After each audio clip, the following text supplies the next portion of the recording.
The gun pressed against Lena Carter's temple wasn't supposed to be there. Neither was she, bound to a chair in a warehouse that smelled of rust and blood, watching the man she loved choose between his empire and her life. Dominic Vale stood across from her, hands raised, eyes burning with a fury that could level cities. His enemies wanted surrender. They wanted the kingpin on his knees. What they got instead was a man willing to burn down everything he'd built for a woman who'd stumbled into his world by accident and stayed by choice. Welcome to a story of forbidden desire, deadly choices, and the kind of love that destroys kingdoms. If you're watching from anywhere in the world, drop your city in the comments below. I want to see how far this story travels. Hit that like button, and let's begin where control ends and chaos takes over. Lena Carter believed in order the way some people believed in God, with unwavering faith and the quiet certainty that discipline would protect her from life's sharper edges. At 22, she had a plan: graduate nursing school at the top of her class, secure a position at County General, pay off her student loans before she turned 30. Maybe, eventually, find someone safe, someone predictable, someone who wouldn't disrupt the careful architecture of her future. She did not believe in accidents. She did not believe in fate. And she absolutely did not believe in men like Dominic Vale. The first time she saw him, Lena was carrying 3 grocery bags up the stairs to the apartment she shared with Maya Castillo, her roommate and closest thing to family she had left. It was late September, that transitional pocket of time when summer heat still clung to the evenings, but autumn had begun whispering promises of change. Lena had worked a double shift at the hospital where she was completing her clinical rotation, and her scrubs stuck to her back with sweat. Her feet ached.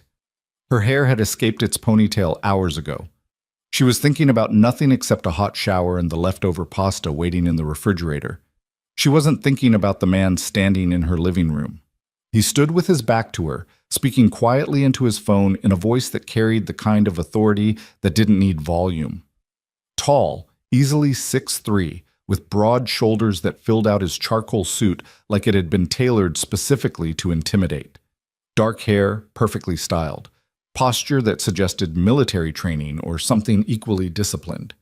Everything about him radiated control, from the precise angle of his stance to the way he held the phone like it existed only to serve his purposes.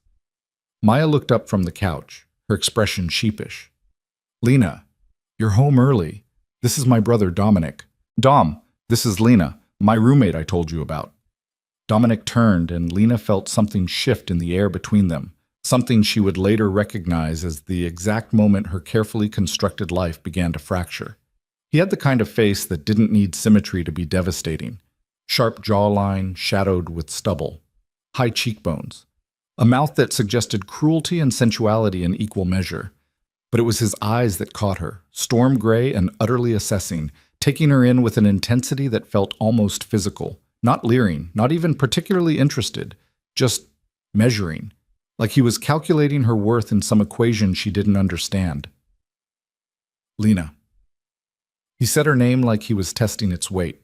His voice was low, textured with gravel and smoke. The phone disappeared into his pocket with practiced efficiency. "Maya speaks highly of you." "Does she?" Lena managed, hating the way her voice came out slightly breathless. She set the grocery bags on the counter with more force than necessary, using the movement to break eye contact. "She's never mentioned you." "Haven't I?" Maya's laugh sounded nervous. "Dom's been overseas, business. He just got back." "What kind of business?" The question came out before Lena could stop it, sharper than she'd intended. Dominic's mouth curved slightly, not quite a smile, but an acknowledgement of the challenge in her tone. "Import and export. Logistics. Nothing that would interest a nursing student." The way he said it made her think he knew exactly how much it would interest her, which was not at all. Lena had grown up in the kind of neighborhood where men in expensive suits meant trouble, and men who spoke in careful evasions meant worse. She'd spent her entire adult life building walls between herself and that world. She wasn't about to let them crumble now, no matter how compelling his eyes were. "Probably not," she agreed coolly, moving toward her bedroom. "Nice to meet you, Dominic. Maya, I'm going to shower. Let me know if you need anything." She felt his gaze follow her across the room like a physical touch, but she didn't look back. It took every ounce of discipline she possessed.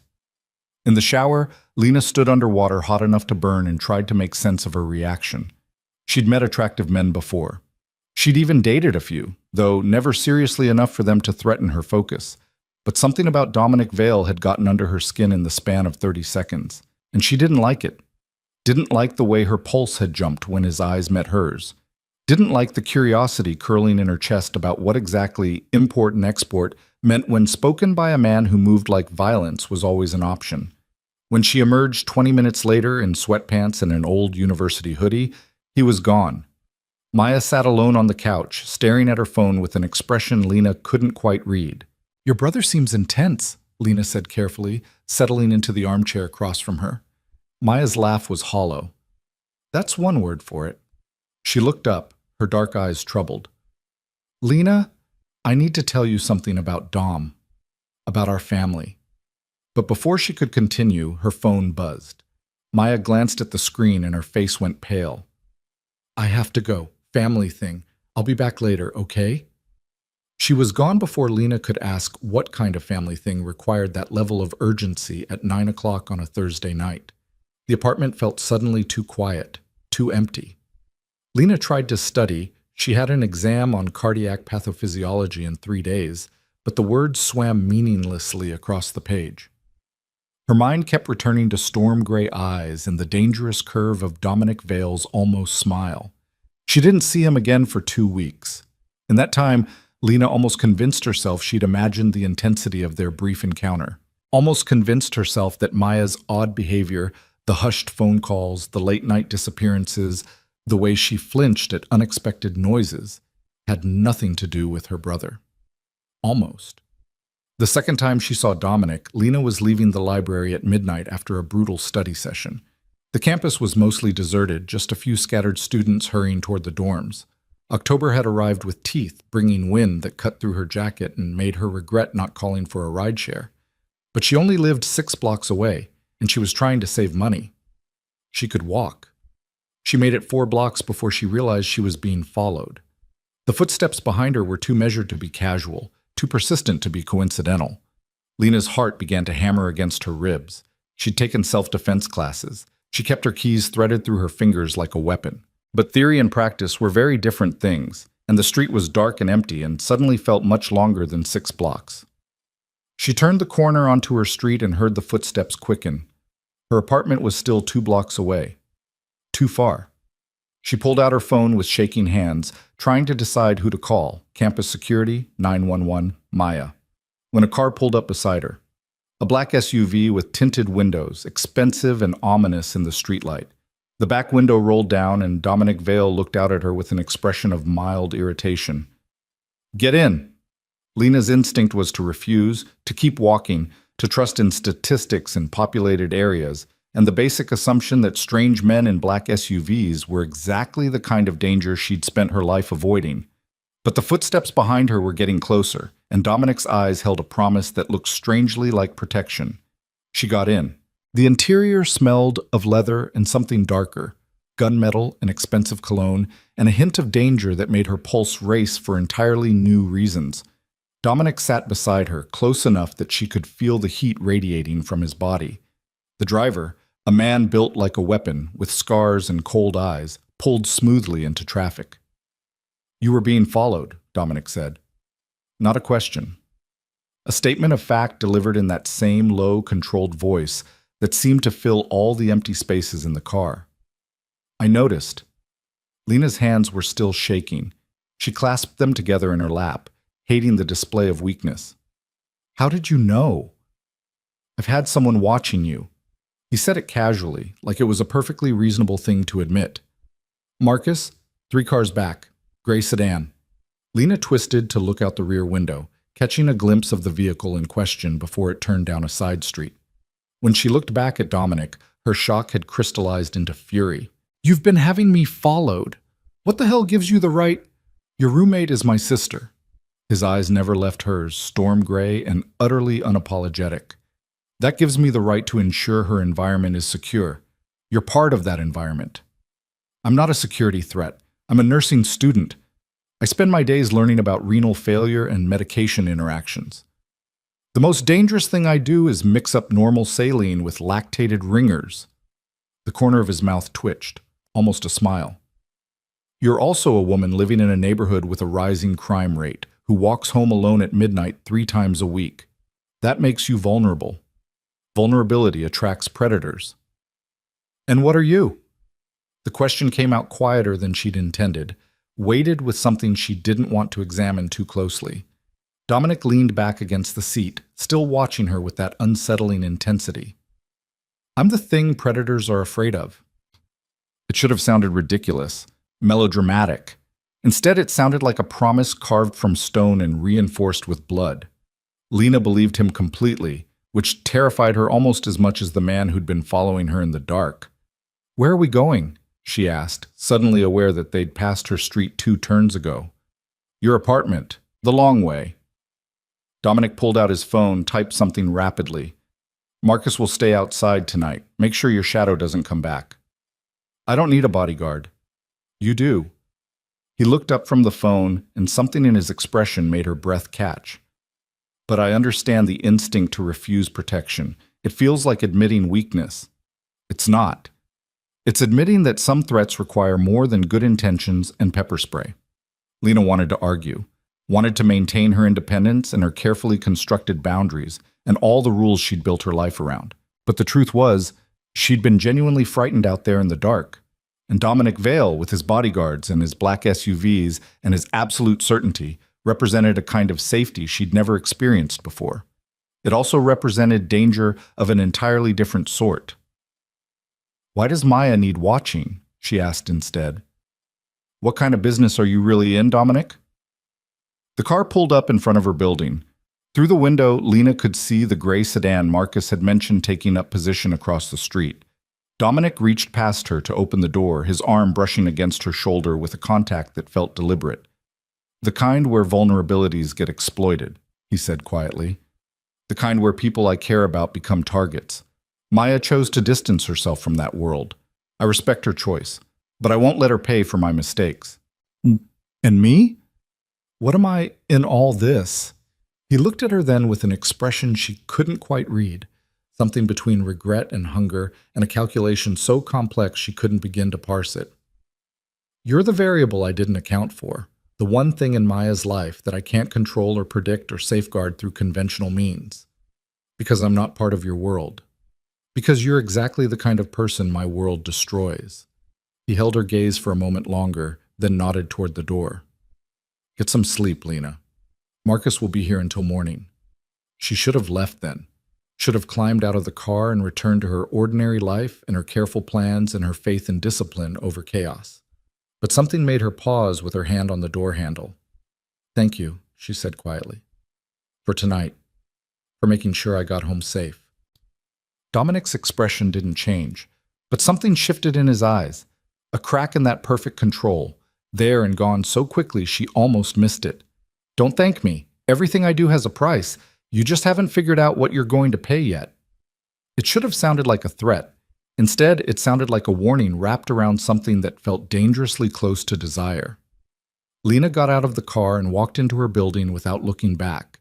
But she felt his eyes on her the entire way, heavy as a brand and twice as permanent. That night, she dreamed of storm-gray eyes and choices that couldn't be unmade. The next morning, Maya was waiting in the kitchen with coffee and an expression that meant serious conversation. Lena had learned to read her roommate's moods over the past year. Maya was usually bright and effortless, the kind of person who made friends everywhere she went. But this version of Maya, the one with shadows under her eyes and tension in her shoulders, was someone different. Someone Lena was beginning to suspect she'd never really known at all. Dom told me about last night, Maya said without preamble. About the guy following you. Lena poured herself coffee, using the familiar motion to buy time. He also told me he's been having me watched. That was a fun surprise. I asked him to. Maya's voice was small, apologetic. After everything that happened with Marcus Antonelli, I got paranoid. I thought if Dom's people were keeping an eye on the building, you'd be safer. Who's Marcus Antonelli?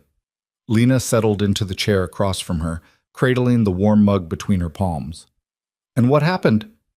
Maya was quiet for a long moment, staring into her coffee like it held answers to questions she didn't want to ask. When she finally spoke, her voice was carefully controlled, the kind of control that came from practice, from years of hiding truth beneath pleasant surfaces. "My family isn't what I told you," she began. "When I said my parents were an import and export, that was technically true, but it's not the whole truth. The Vales are... We're a crime family, Lena, one of the oldest on the East Coast. My father built an empire on smuggling, extortion, and violence. Dominic inherited it when Dad died 5 years ago." The word should have shocked her, should have sent her running to pack her bags and find a new apartment and return to the safe, predictable life she'd been building. But Lena found that some part of her had already known, had recognized the danger in Dominic's eyes and the way he moved through the world like he owned it, had felt the truth in the weight of his presence and the casual way he'd admitted to having her followed. "Okay," she said carefully. "And Marcus Antonelli?" "A rival. Someone who thought he could get to Dom through me." Maya's hands tightened around her mug until her knuckles went white. "He followed me for weeks, sent messages, made threats. Dom found out and..." She trailed off, but Lena could fill in the blanks. Whatever Dominic had done, it had been final. "Why didn't you tell me?" Lena asked. "I've been living here for a year, Maya, a year of thinking you were just this normal girl with a normal family, and all this time, would you have moved in if you'd known?" Maya's eyes were bright with unshed tears. "Would you have wanted anything to do with me if I'd started with, 'Hi, my brother's a crime lord and there's a non-zero chance you could get murdered in the crossfire?'" The honest answer was no. Lena wouldn't have. She would have politely declined and found somewhere else to live and never looked back. But that hypothetical felt distant now, academic. The reality was that she had moved in, had built a friendship with Maya, had felt something dangerous and compelling when Dominic Vale looked at her with those storm-gray eyes. "I don't know," Lena admitted, "but I deserved the choice." "You're right. I'm sorry." Maya reached across the table, her hand finding Lena's. "I'm so sorry. I thought if I kept you separate from that world, if I never brought it into our apartment, you'd be safe, protected. But Dom says the Antonellis are pushing back, testing boundaries. That guy last night might have been random, or he might have been reconnaissance." "Reconnaissance for what?" "For whether you're important to me, whether you could be used as leverage." Maya's voice cracked slightly. "Dom's enemies are always looking for weaknesses. People we care about become targets." Lena thought about Dominic's words in the car. "You're the variable I didn't account for. The one thing in Maya's life that I can't control or predict or safeguard through conventional means." She thought he meant because she was an outsider, but maybe he'd meant something else entirely. "I'm not going to be used as leverage," Lena said firmly. "I'm not going to become a victim in some gangster drama, and I'm sure as hell not going to let fear dictate my life." Maya's smile was sad and knowing. "That's exactly what Dom said you'd say. That's why he assigned Marcus to permanent watch duty. He thinks you're too stubborn to be properly afraid." "Your brother doesn't know me well enough to make that assessment." "Doesn't he?" Maya tilted her head, studying Lena with sudden intensity. "He's been asking about you. What you study, where you work, what you do in your free time. I thought he was just being thorough, standard security protocol, but the way he talks about you, Lena, it's different, more interested than he should be." Something warm and dangerous unfurled in Lena's chest. She pushed it down ruthlessly. "I'm not interested in your brother. I'm not interested in any of this. I just want to finish school and become a nurse and live a normal, boring life." "I know. That's probably what he likes about you." Maya stood, taking her empty mug to the sink. "Just be careful, okay? Dom's world doesn't mix with normal. It consumes it, and he's the kind of man who always gets what he wants, even when he shouldn't want it in the first place." Lena wanted to argue, wanted to insist that she was immune to whatever dangerous charm Dominic Vale possessed. But she thought about the way her pulse had jumped when he'd leaned close to open the car door, the way his voice had wrapped around her name like possession, the crack in his control when she'd thanked him. She thought about the price he'd mentioned, the one she hadn't figured out yet. And she realized that Maya was right to warn her, because some part of Lena, some reckless, self-destructive part she'd spent years trying to suppress, wanted to know what it would cost. wanted to step over the line she'd drawn between her world and his and see what happened when discipline met chaos. "I'll be careful," she promised, and tried to mean it. For 3 weeks, Lena kept her head down. She went to class, completed her clinical rotations, studied for exams. She saw Marcus's gray sedan parked across from her building every night and pretended it was normal. She ignored the way her heart jumped whenever she glimpsed someone tall with dark hair in her peripheral vision. She rebuilt her walls and reinforced her discipline and told herself that the night in Dominic's car had been an aberration. She almost believed it. Then Maya invited her to Sunday dinner at the Vale estate. "It's just family," Maya said, using the carefully casual tone that meant it was anything but. "Mom wants to meet you. She's been asking about the nursing student who keeps me sane. Besides, Dom will be there, and this way you can see he's not actually as terrifying as he seems." Lena suspected Dominic Vale was exactly as terrifying as he seemed, possibly more, but she also recognized a test when she saw one. Maya was offering her a choice: step further into this world, or retreat to the safety of ignorance. Accept what the Vales were, or walk away from the friendship entirely. "What's the dress code?" Lena asked, and watched relief flood Maya's face. "Semi-formal, nothing too fancy, just not sweatpants." The Vale estate sat 30 minutes outside the city, behind gates that looked like they could withstand a siege. The house itself was a sprawling Mediterranean villa, all stone and arches, and the kind of old money that came from generations of carefully managed crime. Lena felt desperately out of place in her simple black dress and second-hand heels, especially when a man in a suit, security, definitely security, opened the car door for her with the kind of deference usually reserved for dignitaries. Maya's mother, Sophia Vale, was elegant and gracious in the way of women who'd learned to smile through violence. She welcomed Lena with genuine warmth, ushering her into a dining room that could have seated 20 but was set for 6. There were other people there: Maya's younger brother Julian, who looked like a safer version of Dominic, and an uncle named Thomas who watched Lena with calculating eyes. And Dominic, standing by the window in dark slacks and a white shirt rolled to his elbows, looking like he'd stepped out of some dangerous fantasy Lena didn't want to examine too closely. He turned when she entered, and something in his expression shifted. Not quite surprised, but close. Like he'd expected her to refuse the invitation and was recalculating now that she'd accepted. "Lena." He moved toward her with that predatory grace, offering his hand. "I'm glad you came." His grip was warm and firm, and lasted just long enough to feel deliberate. Lena extracted her hand carefully, hyper-aware of Maya's knowing look and Sophia's interested glance. "Thank you for having me, Mrs. Vale." "Sophia, please, and it's our pleasure." She gestured toward the table. "Come, sit. Dinner's ready, and I want to hear all about nursing school. Dominic tells me you're at the top of your class." Lena shot him a look. "You've been checking my academic record?" "I check everything about the people in my sister's life," he said smoothly, holding out a chair for her, the one directly across from his own seat she noticed. "Background checks are standard procedure." "How thorough are we talking?" She sat, accepting the napkin a server placed in her lap. "Did you pull my credit score too? Maybe check my social media history?" Julian laughed. "I like her. She's got spine." "Careful," Thomas murmured.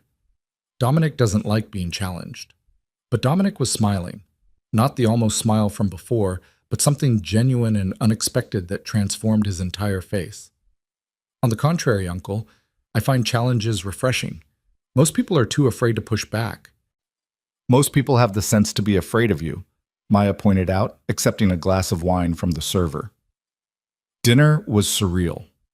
On the surface, it was perfectly normal. Good food, pleasant conversation, a family gathering that could have happened in any affluent household. But underneath ran currents of tension and unspoken history.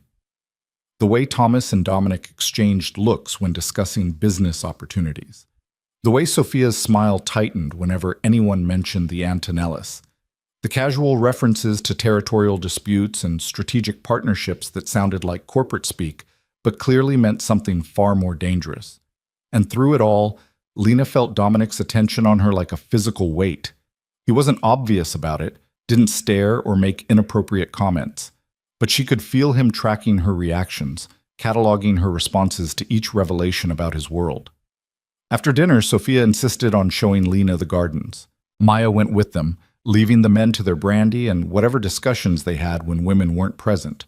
The gardens were beautiful even in October, all structured hedges and carefully cultivated roses. "You're good for Maya," Sophia said, linking her arm through Lena's as they walked. "She's been happier this past year, more herself. I worry about her being out there alone, but knowing she has you makes it easier." "She's my best friend," Lena said honestly. "She's family." Sophia's smile was sad and knowing. Family is complicated for people like us. We love fiercely, but that love comes with costs, obligations, dangers. She paused by a fountain, watching the water catch the evening light. "Dominic asked me to talk to you, to explain what it means to be part of this world." "I'm not part of this world. I'm just Maya's roommate." "Are you?" Sophia's dark eyes, so like Dominic's, studied her carefully. "Because my son doesn't look at roommates the way he's been looking at you all evening, and he certainly doesn't run background checks on them or assign his best security to watch over them." Lena's heart hammered against her ribs. "Mrs. Vale, Sophia, and I'm not trying to make you uncomfortable, dear. I'm trying to warn you." She reached out, tucking a strand of hair behind Lena's ear with maternal gentleness. "Dominic is my son, and I love him. But I'm not blind to what he is. He's dangerous, possessive. Once he decides something belongs to him, he doesn't let go. And I see the way he's decided about you. He doesn't know me. We've barely spoken. He knows enough, and in this world, that's how it works. Fast, intense, consuming." Sophia's expression turned wistful. "I met my husband at a party. 3 days later, he told me I was going to marry him. I laughed, thought he was crazy. 6 months later, I wore white and promised forever to a man who terrified me as much as he fascinated me." "Did you regret it?" Lena asked quietly. "Every day, and not at all." Sophia squeezed her hand gently. "That's what loving a Vale is like, Lena. It's beautiful and terrible and absolutely consuming. If you're smart, you'll run now, before he makes his move. Before you're in too deep to find your way out. And if I'm not smart, then we'll welcome you to the family, and I'll teach you how to survive it." They returned to the house to find the men in the study, surrounded by leather and old books and the scent of expensive cigars. Dominic looked up when they entered, his eyes finding Lena's with an intensity that made her breath catch. "Lena, could I speak with you privately?" It wasn't really a question, despite the phrasing. Maya started to protest, but Sophia touched her arm gently. "Let them talk, darling. Some conversations need to happen." Lena followed Dominic onto a terrace that overlooked the grounds. The October air was crisp, sharp, with the promise of winter. He handed her his jacket without asking, draping it over her shoulders with a possessiveness that should have annoyed her but instead felt oddly comforting. "My mother warned you away," he said, leaning against the railing. "Not a question, a certainty. She told me what it means to be with someone like you, the costs, the dangers. And?" Lena turned to face him, searching his expression for some sign of what he wanted from her. But Dominic's control was perfect, his face revealing nothing except the sharp intelligence in those storm-gray eyes. "And I should probably listen to her," Lena said quietly. "I should finish dinner, thank you for your hospitality, and never come back here. I should keep living my safe, predictable life and stay as far away from you as possible." "You should," he agreed. "That would be the smart choice." "But?" Dominic pushed away from the railing, moving toward her with that dangerous grace. He stopped close enough that she could feel the heat of him, smell the subtle scent of his cologne mixed with cigar smoke and something darker. Close enough that her pulse jumped and her breath quickened and every rational thought in her head scattered like leaves in wind. "But you're not going to make the smart choice," he said softly. "Because you felt it too. That night in the car. The way everything shifted when I touched you.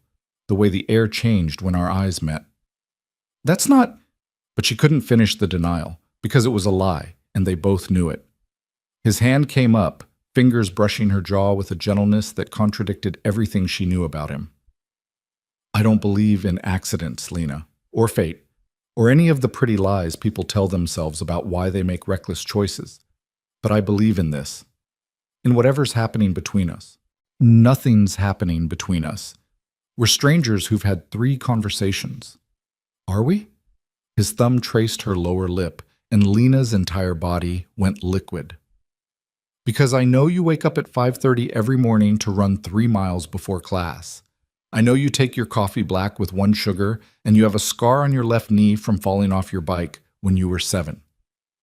I know you haven't been home to see your grandmother in Iowa in almost 2 years because you're too proud to admit you can't afford the plane ticket. I know you're brilliant and stubborn and so fucking beautiful, it makes my chest ache. You have been checking on me. She should have been angry, should have been frightened by the depth of his surveillance. But all she felt was that dangerous warmth spreading through her chest, making her walls crack and crumble. I have, because from the moment you walked into your apartment carrying those grocery bags, looking at me like I was a problem to be solved, I couldn't stop thinking about you. And I don't do that, Lena. I don't lose focus. I don't get distracted. My world doesn't allow for weakness. And you, his expression turned almost pained, you're the biggest weakness I've ever had. Then maybe you should let me go, before I become a liability. I should. His forehead dropped to rest against hers, and Lena's eyes fluttered closed. But I'm not that strong. Not when it comes to you. Dominic, have coffee with me. The request came out rough, almost desperate. Tomorrow. Somewhere public. Somewhere safe. Just coffee and conversation and a chance for you to decide if this, whatever this is worth the risk. Every instinct Lena possessed screamed at her to refuse, to step back, walk away, return to the life she'd built brick by careful brick. But she thought about Sophia's words, beautiful and terrible and absolutely consuming. She thought about the way Dominic looked at her like she was something rare and precious and worth burning the world for. She thought about the price he'd mentioned, the one she still hadn't figured out. And she made her choice. Tomorrow, she whispered, 10 o'clock, the coffee shop on 4th Street. Dominic's smile was slow and devastating and full of dark promise. Tomorrow. He kissed her then, just a brush of lips against her forehead, gentle and restrained and somehow more intimate than if he'd claimed her mouth. Then he stepped back, giving her space to breathe, space to retreat if she needed to. Lena didn't retreat.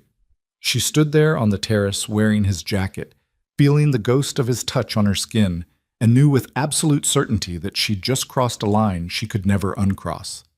Tomorrow, she would have coffee with Dominic Vale, and nothing would ever be the same. The coffee shop on 4th Street was exactly the kind of place Lena would have chosen for herself. Small, unpretentious, with mismatched furniture and the smell of fresh ground beans.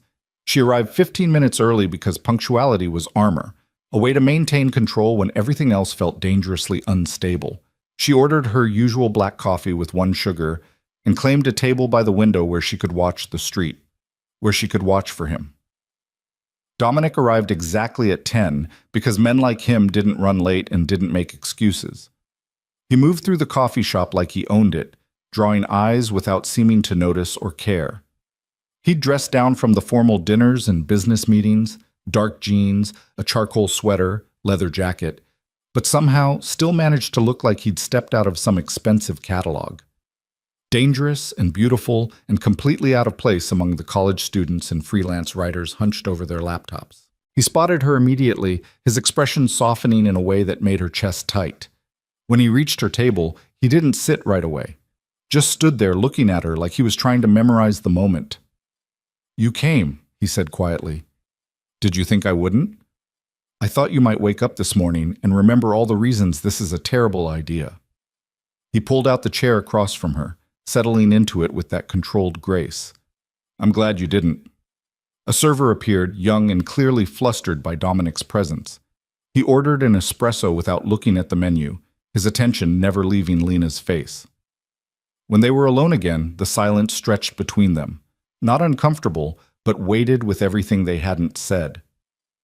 "I need you to be honest with me," Lena said finally, wrapping her hands around her coffee cup. "About what you want. About why you're here. I want to know you." Dominic leaned back in his chair, studying her with that unsettling intensity. "Everything. What makes you laugh? What keeps you up at night? Why you chose nursing when you're brilliant enough to do anything. I want to understand the woman who looked at me like I was a problem to be solved instead of someone to be afraid of. Most people are afraid of you for good reason. Most people should be. But you're not most people, are you, Lena? She took a sip of coffee, using the motion to buy time. I'm exactly like most people. I'm ordinary, predictable. I study hard, work my shifts, pay my bills. There's nothing particularly special about me. You're wrong. His voice was soft but absolute, leaving no room for argument. You're the daughter of addicts who decided to break the cycle. You put yourself through school working 3 jobs. You volunteer at a free clinic in one of the worst neighborhoods in the city because you believe everyone deserves care regardless of their ability to pay. You're loyal to the point of recklessness. You didn't run when you found out about Maya's family, even though any rational person would have. And you're here now, having coffee with a man you know is dangerous because some part of you wants to see what happens when discipline meets chaos. Lena's breath caught. You really did do a thorough background check. I told you, I check everything about the people in my sister's life. The server returned with his espresso, and Dominic accepted it with a nod. But I kept checking on you for entirely different reasons. Which are? He took a sip of his espresso, considering his words with the same careful precision he seemed to apply to everything. Because you fascinate me. Because I look at you and see something I didn't know I was missing. Because for the first time in my life, I want something I have no business wanting. And what is it you think you want? Dominic set down his cup, his storm gray eyes finding hers with an intensity that made the rest of the coffee shop fade away. You. Not as a possession or a trophy or some prize to be won. I want to know you, Lena Carter. I want to earn the right to make you laugh. I want to be the person you call when you've had a bad day. I want... He stopped, running a hand through his hair in a gesture that felt uncharacteristically uncertain. I want things I don't have words for yet. The honesty in his voice was devastating. Lena had expected charm, perhaps some calculated seduction. She hadn't expected this raw vulnerability from a man who seemed to have control down to an art form. I don't know if I can give you what you want, she said quietly. I don't know if I should. Your mother told me what it costs to be part of your world, Dominic. The violence, the constant danger, the knowledge that people you care about become targets. I've spent my entire life trying to build something stable, something safe. You're the opposite of safe. I am, he agreed. I won't lie to you about that. My world is brutal and unforgiving, but I can keep you safe within it. I can protect you in ways you can't even imagine. By having me followed? By running background checks and assigning bodyguards? Lena shook her head. That's not safety, Dominic. That's a cage with nicer bars. What if I told you I'd give it up? The words came out rough, like they'd been dragged from somewhere deep. All of it. The business, the territory, the empire my father built. What if I walked away from it entirely? Lena stared at him, searching for any sign that he was joking, but his expression was deadly serious, his eyes burning with something that looked almost desperate. You don't mean that, don't I? He leaned forward, close enough that she could see the flecks of blue in his gray eyes. I've been running my father's empire for 5 years. 5 years of violence and strategy and constantly watching for the knife aimed at my back. I'm good at it. I've expanded our territory, strengthened our alliances, eliminated threats before they could take root. But I've never wanted it, Lena. Not really. I inherited a crown I never asked for, and I've worn it because someone had to, because walking away would have meant civil war among the families, because my mother and siblings needed protection. And now? Now I'm tired. Tired of the blood and the lies and the constant calculation. Tired of being the monster everyone expects me to be. His hand moved across the table, fingers brushing hers with tentative gentleness. And then you walked into my life, looking at me like I could be something more than what I am, like I could be better. It made me want to try. Lena's heart was hammering so hard she could feel it in her throat. You can't just walk away from an empire because you met a girl you like. Can't I? A smile ghosted across his lips, sad and knowing. Watch me. Dominic, I'm not saying it would be easy.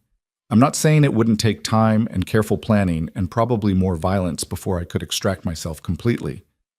But I've been thinking about it since the night I met you. exploring options, making contingencies. He turned her hand over, tracing the lines of her palm with his thumb. Maya got out. She built a life separate from our family's business. If she could do it, so can I.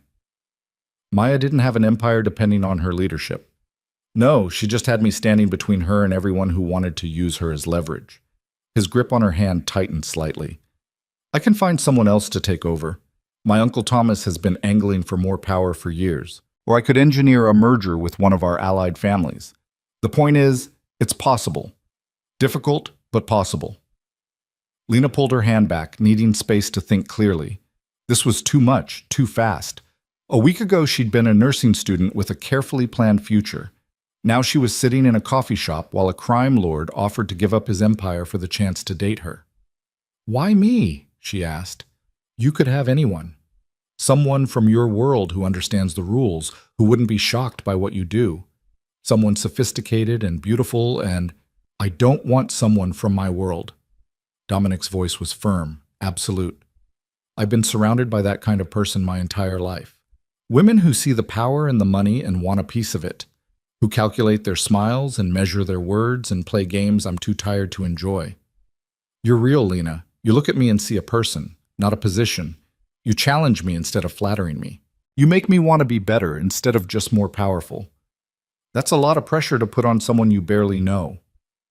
I know you better than you think, and I want to know you more. He signaled the server for another espresso, the gesture giving them both a moment to breathe.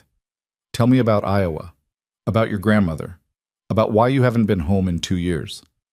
It was a deflection, a way to ease the intensity of the conversation, but it was also an invitation, a chance for Lena to share parts of herself, to see if this connection was real or just chemistry and circumstance.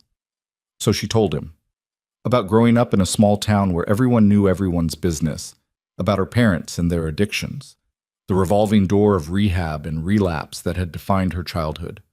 About her grandmother taking her in when she was 14, giving her stability and love and the belief that she could be something more than her circumstances. She worked 3 jobs to help me save for college, Lena said, her voice thick with emotion she usually kept buried. Cleaning houses during the day, waitressing at night, doing alterations on weekends. She never complained, never made me feel like a burden. When I got my acceptance letter to the nursing program, she cried, told me I was going to do important things. Why haven't you been back to see her? Lena's laugh was bitter. Pride mostly. She sacrificed so much to help me get here, and I can barely afford to feed myself. I work every shift they'll give me at the hospital, pick up catering gigs on weekends, tutor undergrads for extra cash. But after rent and tuition and books, there's nothing left. I can't afford a plane ticket to Iowa, and I'm too ashamed to tell her that. Dominic was quiet for a long moment, his expression unreadable. When he finally spoke, his voice was gentle. What if I bought you a ticket? No. The refusal was automatic, sharp. I'm not taking your money, Dominic. Why not? I have more than I could spend in 3 lifetimes. Buying you a plane ticket wouldn't even register as an expense. Because I don't want to owe you. Because accepting that kind of help changes things between us. Lena met his eyes, needing him to understand. I've worked too hard to be independent, to not rely on anyone else for my survival. If I start taking things from you now, where does it end? You buy me a plane ticket, then maybe you offer to pay my rent, help with my student loans, and suddenly I'm just another person in your world who's been bought and paid for. Something flickered in Dominic's expression. Hurt, maybe, or recognition. Is that what you think would happen? That I'd try to own you through money? I think money is power, and you're used to having both. I think it would be easy to slip into that dynamic without meaning to. Lena's voice softened slightly. I'm not saying you'd do it maliciously, but I need to know that whatever this is between us, it's built on something more than financial dependence. Dominic nodded slowly, accepting her boundary even as she could see it cost him. All right, no money, but if you change your mind, if you ever need help, I'll ask. I promise. It was a small concession, but from the way his expression cleared, it meant something to him. They talked for another hour, the conversation flowing more easily now that they'd navigated the harder terrain. Dominic asked about her classes, her favorite patients, the parts of nursing that excited her most. Lena found herself relaxing despite her better judgment, drawn in by his genuine interest and the way he listened like every word mattered. He was funny, she discovered, dry and subtle in his humor, but genuinely funny in a way that made her laugh without meaning to. He told her stories about Maya as a child, mischievous and fearless, about Julian's terrible attempts at cooking that had nearly burned down the estate kitchen twice, about his mother's insistence on family dinners, even during their busiest times. She says we need to remember we're people, not just chess pieces, Dominic said, a small smile playing at his lips, that we need moments of normalcy to anchor us. Is that what this is? Lena gestured between them. Your moment of normalcy? No. His smile faded, replaced by that intense focus that made her breath catch. This is my moment of insanity, of stepping outside everything I know and reaching for something I have no guarantee I can keep. This is me being reckless for the first time in my life. You don't seem like the reckless type. I'm not. Usually. He checked his watch, regret crossing his features. I have a meeting in an hour, business that can't be postponed, but I don't want to leave. Then don't. The words came out before Lena could stop them, surprising them both. Dominic's eyes darkened with something hungry and dangerous. If I stay, I'm going to want more time, more conversation, more of you. And I'm not sure either of us can afford that right now. Why not? Because I'm already in deeper than I should be. Because spending more time with you is only going to make it harder when you decide this is too much and walk away. He stood, pulling out his wallet. I've got it, Lena said quickly, reaching for her purse. Lena, I'm buying my own coffee, Dominic. That's non-negotiable. He studied her for a moment, then nodded. All right, but let me at least walk you to your car. I don't have a car. I took the bus. Something shifted in his expression, concern mixed with frustration. Then let me drive you home. I'm perfectly capable of taking the bus back. I know you are, but I'd feel better knowing you got home safely. When she started to protest, he held up a hand. Not because I think you need protection, not because I'm trying to control your movements, but because I care about you, and this is something I can do. Let me do this one thing, Lena. Please. The quiet please broke through her resistance. Lena nodded, gathering her things. Dominic left cash on the table, enough to cover both coffees and a generous tip, she noticed, and guided her out with a hand at the small of her back that felt both possessive and protective.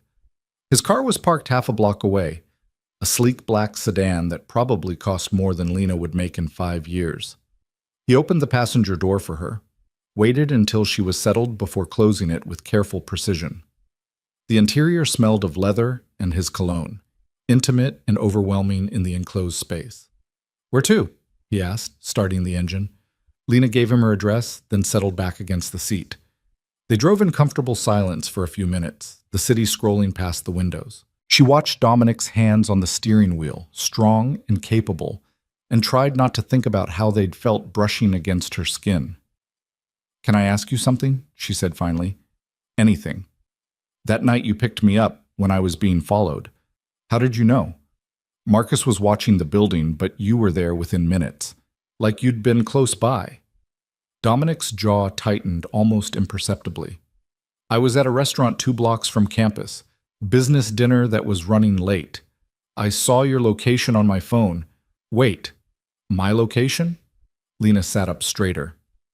You're tracking my phone? I have been since the night we met. He said it calmly, matter-of-factly, like it was a completely reasonable thing to admit. For your protection. Dominic, that's a massive invasion of privacy. It is, he agreed. It's also the reason I was able to get to you before whoever was following you could make a move. It's the reason Marcus knew exactly where you were when you took a different route home last Tuesday. It's the reason I can sleep at night knowing you're safe. Lena wanted to be angry, should have been furious at this violation of her autonomy, but part of her, the part that had felt genuine fear that night in the dark, understood his reasoning, even if she hated the method. I want you to stop, she said firmly. All right. She blinked, surprised by the immediate capitulation. Just like that? Just like that. He pulled the car to a stop at a red light, turning to face her. I don't want to control you, Lena. I want to protect you. But if the tracking makes you uncomfortable, I'll stop. I'll find other ways to ensure your safety, ways that don't violate your privacy. Like what? Like Marcus continuing to watch the building. Like me checking in with you regularly to make sure you're okay. Like you trusting me enough to tell me when something feels wrong. The light changed and he returned his attention to the road. I can't turn off the part of me that needs to know you're safe, but I can respect your boundaries while I figure out how to live with that need. It was more than Lena had expected, more compromise than she'd thought him capable of. She reached out, touching his arm lightly. Thank you. His hand covered hers briefly, warm and solid. Don't thank me yet. I'm still going to worry constantly and probably drive you crazy with my overprotectiveness. It's who I am. I'm starting to figure that out. They reached her building too quickly. Dominic pulled into a spot across from the entrance, putting the car in park but not moving to get out. The silence stretched between them, heavy with everything unsaid. I want to see you again, he said finally. Soon, as often as you'll let me. Lena knew she should say no, should establish boundaries and slow this down before it consumed everything. But when she looked at him, really looked at this complicated, dangerous, surprisingly vulnerable man, she couldn't find the words to refuse. Saturday, she heard herself say. I have the day off. We could, I don't know, do something normal, like normal people on a normal date. Dominic's smile was devastating. What do normal people do on dates? I have no idea. It's been so long since I had time for dating, I've forgotten the protocol. She unbuckled her seatbelt, reaching for the door handle. Surprise me. Just nothing that involves your business, nothing dangerous, something that's just you and me being regular people for a few hours. I can do that. He got out of the car, coming around to open her door before she could protest. Lena? Yeah? He looked at her like he was memorizing her face, his expression intense and tender in equal measure. Thank you. For giving this a chance, for not running when you should have. For seeing something in me worth the risk. Don't make me regret it, she said softly. I'll try not to. He didn't kiss her, didn't even touch her beyond offering his hand to help her out of the car. But the look in his eyes promised things that made her pulse race and her carefully maintained control crack just a little bit more. Lena made it to her apartment on shaking legs. Maya was at the kitchen table with her laptop, but she looked up when Lena entered, her expression knowing. So, Maya said. How was coffee? Complicated. Lena dropped into the chair across from her. Your brother wants to give up his empire for me. Maya's eyebrows shot up. He told you that? Is he serious, or is this just, I don't know, some line he uses? Dom doesn't use lines. He doesn't need to. Maya closed her laptop, giving Lena her full attention. If he said he'd walk away from the business, he means it. The question is whether you believe he can actually do it, and whether you want him to. Why wouldn't I want him to? If he left that world, we could have something normal, something safe. Could you? Maya's voice was gentle but pointed. Because I left, Lena. I built a life completely separate from our family's business, but it didn't change who I am. It didn't erase the things I know or the way I see the world. Dom could walk away from the empire, but he'll always be a veil. He'll always carry that violence with him, even if he's not actively using it. Lena thought about Dominic's hands on the steering wheel, the controlled strength in every movement, the way he'd talked about protecting her like it was his purpose. You think I should end this now, before it goes any further? I think you should know what you're getting into, and I think you should be honest with yourself about whether you can handle it. Maya reached across the table, squeezing Lena's hand. I love my brother. He's brilliant and protective and more caring than he lets most people see. But he's also intense and possessive, and he's done things that would keep you up at night if you knew the details. If you're going to be with him, you need to accept all of that, not just the parts that fit your idea of who you want him to be. I don't know if I can. Then figure it out before Saturday, before this goes any further, because once Dom decides you're his, there's no halfway. It's all or nothing, and nothing isn't really an option he accepts well. That night, Lena lay in bed staring at the ceiling, replaying the day's conversation.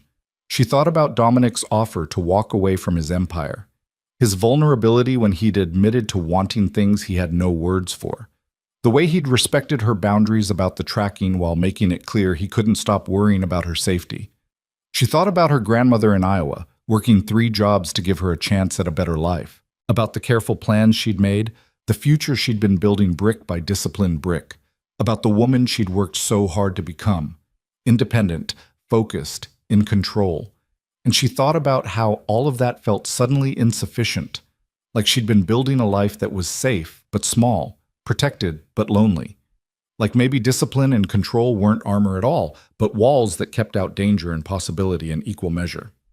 Her phone buzzed on the nightstand, a text from an unknown number, though she knew exactly who it was.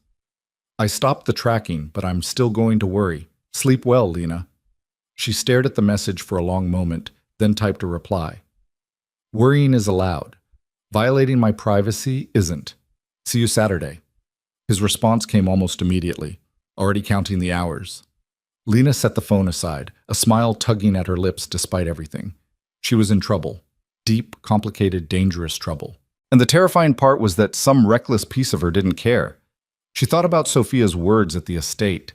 Beautiful and terrible and absolutely consuming. That's what loving a veil was like. And Lena was starting to understand exactly what that meant. Saturday, she would find out if she was brave enough or foolish enough to take that leap, to step over the line between her world and his, and see what happened when discipline finally met chaos. The choice should have been obvious. The smart move, the safe move, was to end this before it truly began. But as she drifted towards sleep, Lena found herself hoping she wouldn't be smart. Not this time. Because for the first time in her carefully controlled life, she wanted something more than safety. She wanted to know what it felt like to be consumed. Saturday arrived wrapped in unseasonably warm October sunshine, the kind of day that felt like a gift after weeks of gray skies and biting wind. Lena changed her outfit 3 times before settling on jeans and a soft blue sweater that Maya insisted brought out her eyes.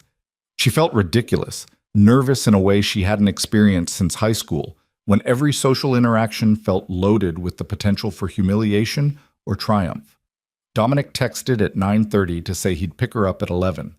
No details about where they were going, just a simple instruction to wear comfortable shoes and bring a jacket. Lena spent the intervening hour trying to study, but the words in her pharmacology textbook might as well have been written in Sanskrit for all the sense they made. Her mind kept drifting to storm gray eyes and the promise of something that felt dangerously close to surrender. When the knock came at her door, Lena's heart performed an acrobatic leap that should have been medically concerning. She opened it to find Dominic standing in the hallway wearing dark jeans, a black Henley, and a leather jacket that made him look like he'd stepped out of some dangerous fantasy. His hair was slightly mussed, like he'd been running his hands through it, and the effect was devastating. "Hi," he said, and the simple word carried so much weight it nearly buckled her knees. "Hi yourself." Lena grabbed her jacket from the hook by the door, hyper-aware of Maya watching from the couch with barely concealed amusement. "Where are we going?" "You said you wanted normal. I'm attempting normal." He offered his hand, and after a moment's hesitation, Lena took it. His fingers laced through hers with easy confidence, warm and solid and somehow right in a way that terrified her. "Trust me?" It was a loaded question. Trust him with what? Her safety? Her heart? Her carefully constructed future? But Lena found herself nodding anyway, stepping into the hallway and letting him lead her toward whatever came next. The car ride took them out of the city, heading north along the coast road. Dominic drove with one hand on the wheel, the other still holding hers, his thumb tracing absent patterns against her palm that made concentration impossible. They talked about nothing and everything. Her week at the hospital, a difficult patient she'd helped treat, the exam she had coming up on cardiovascular disorders. He listened with that intense focus that made her feel like the most important person in his universe, asking questions that showed he actually understood the complexities of what she was learning. "You're passionate about it," he observed, glancing at her as they paused at a stoplight. "The way your whole face lights up when you talk about helping people. It's beautiful." Lena felt heat creep up her neck. "It's just what I do, what I've always wanted to do. It's more than that. It's who you are." The light changed, and he returned his attention to the road, but his grip on her hand tightened slightly. "You see suffering, and your instinct is to heal it. I see suffering and my instinct is to eliminate whoever caused it. We're fundamentally different that way. Are we? Lena turned to study his profile, the sharp lines of his jaw and the tension around his eyes. You protect the people you care about. That's a form of healing, too. That's generous. Most people would call it violence. Most people aren't sitting in your car holding your hand. She said it lightly, but the truth underneath was heavy. She was making a choice, consciously deciding to see him as more than the sum of his crimes. It should have felt wrong. Instead, it felt inevitable. They pulled into a parking lot overlooking the ocean, and Lena realized where they were. A small seaside town about an hour north of the city, the kind of place that existed primarily for summer tourists, but maintained a quiet charm in the off-season. The boardwalk stretched along the beach, dotted with closed carnival rides and shuttered food stands. Only a few were open: a coffee shop, an ice cream parlor, a place selling saltwater taffy. I haven't been to the beach in years, Lena said as they got out of the car. The salt air hit her immediately, sharp and clean and full of memory. My grandmother used to bring me to a place like this when I was little, before everything fell apart with my parents. Dominic came around the car to stand beside her, close enough that their shoulders brushed. What happened? With your parents, I mean. You mentioned addiction, but you've never told me the whole story. Lena wrapped her arms around herself, staring out at the gray-blue expanse of ocean. She didn't talk about this, didn't let people close enough to ask. But something about Dominic's steady presence made the words come easier than they should have. My mom got hooked on painkillers after a car accident when I was 8, she said quietly. Started with a legitimate prescription, ended with her doctor shopping and stealing from relatives to feed the habit. My dad tried to help at first, but he was drowning in his own demons. Alcohol, mostly. They fed off each other's dysfunction until there was nothing left but the addiction and the chaos it created. How old were you when you went to live with your grandmother? 14. Child Services finally intervened after I missed 3 weeks of school because my parents forgot I existed. Grandma fought to get custody, worked with lawyers she couldn't afford, took parenting classes she didn't need. She saved me. Lena's voice cracked slightly. And I haven't been home to see her in 2 years because I'm too proud to admit I can barely keep myself afloat. Dominic was quiet for a long moment, his hand finding hers again. What if we went together? What? To Iowa. To see your grandmother. He turned to face her fully, his expression serious. You said you can't afford the plane ticket. I can.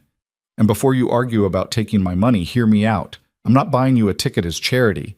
I'm asking to meet someone who's important to you. Someone who made you into the woman standing in front of me.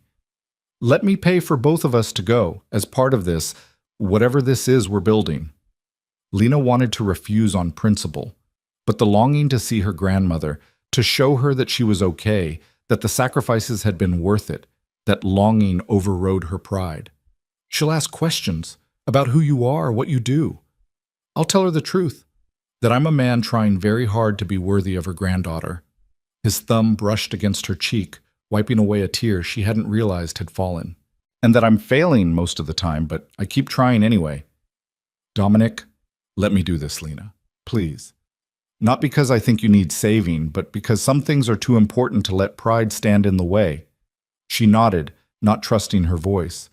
Dominic pulled her into his arms, and Lena let herself lean into his strength, breathing in the scent of leather and cologne and ocean air. They stood like that for a long moment, the wind whipping around them, the waves providing a soundtrack to something that felt dangerously close to falling. When they finally pulled apart, Dominic laced his fingers through hers and tugged her toward the boardwalk.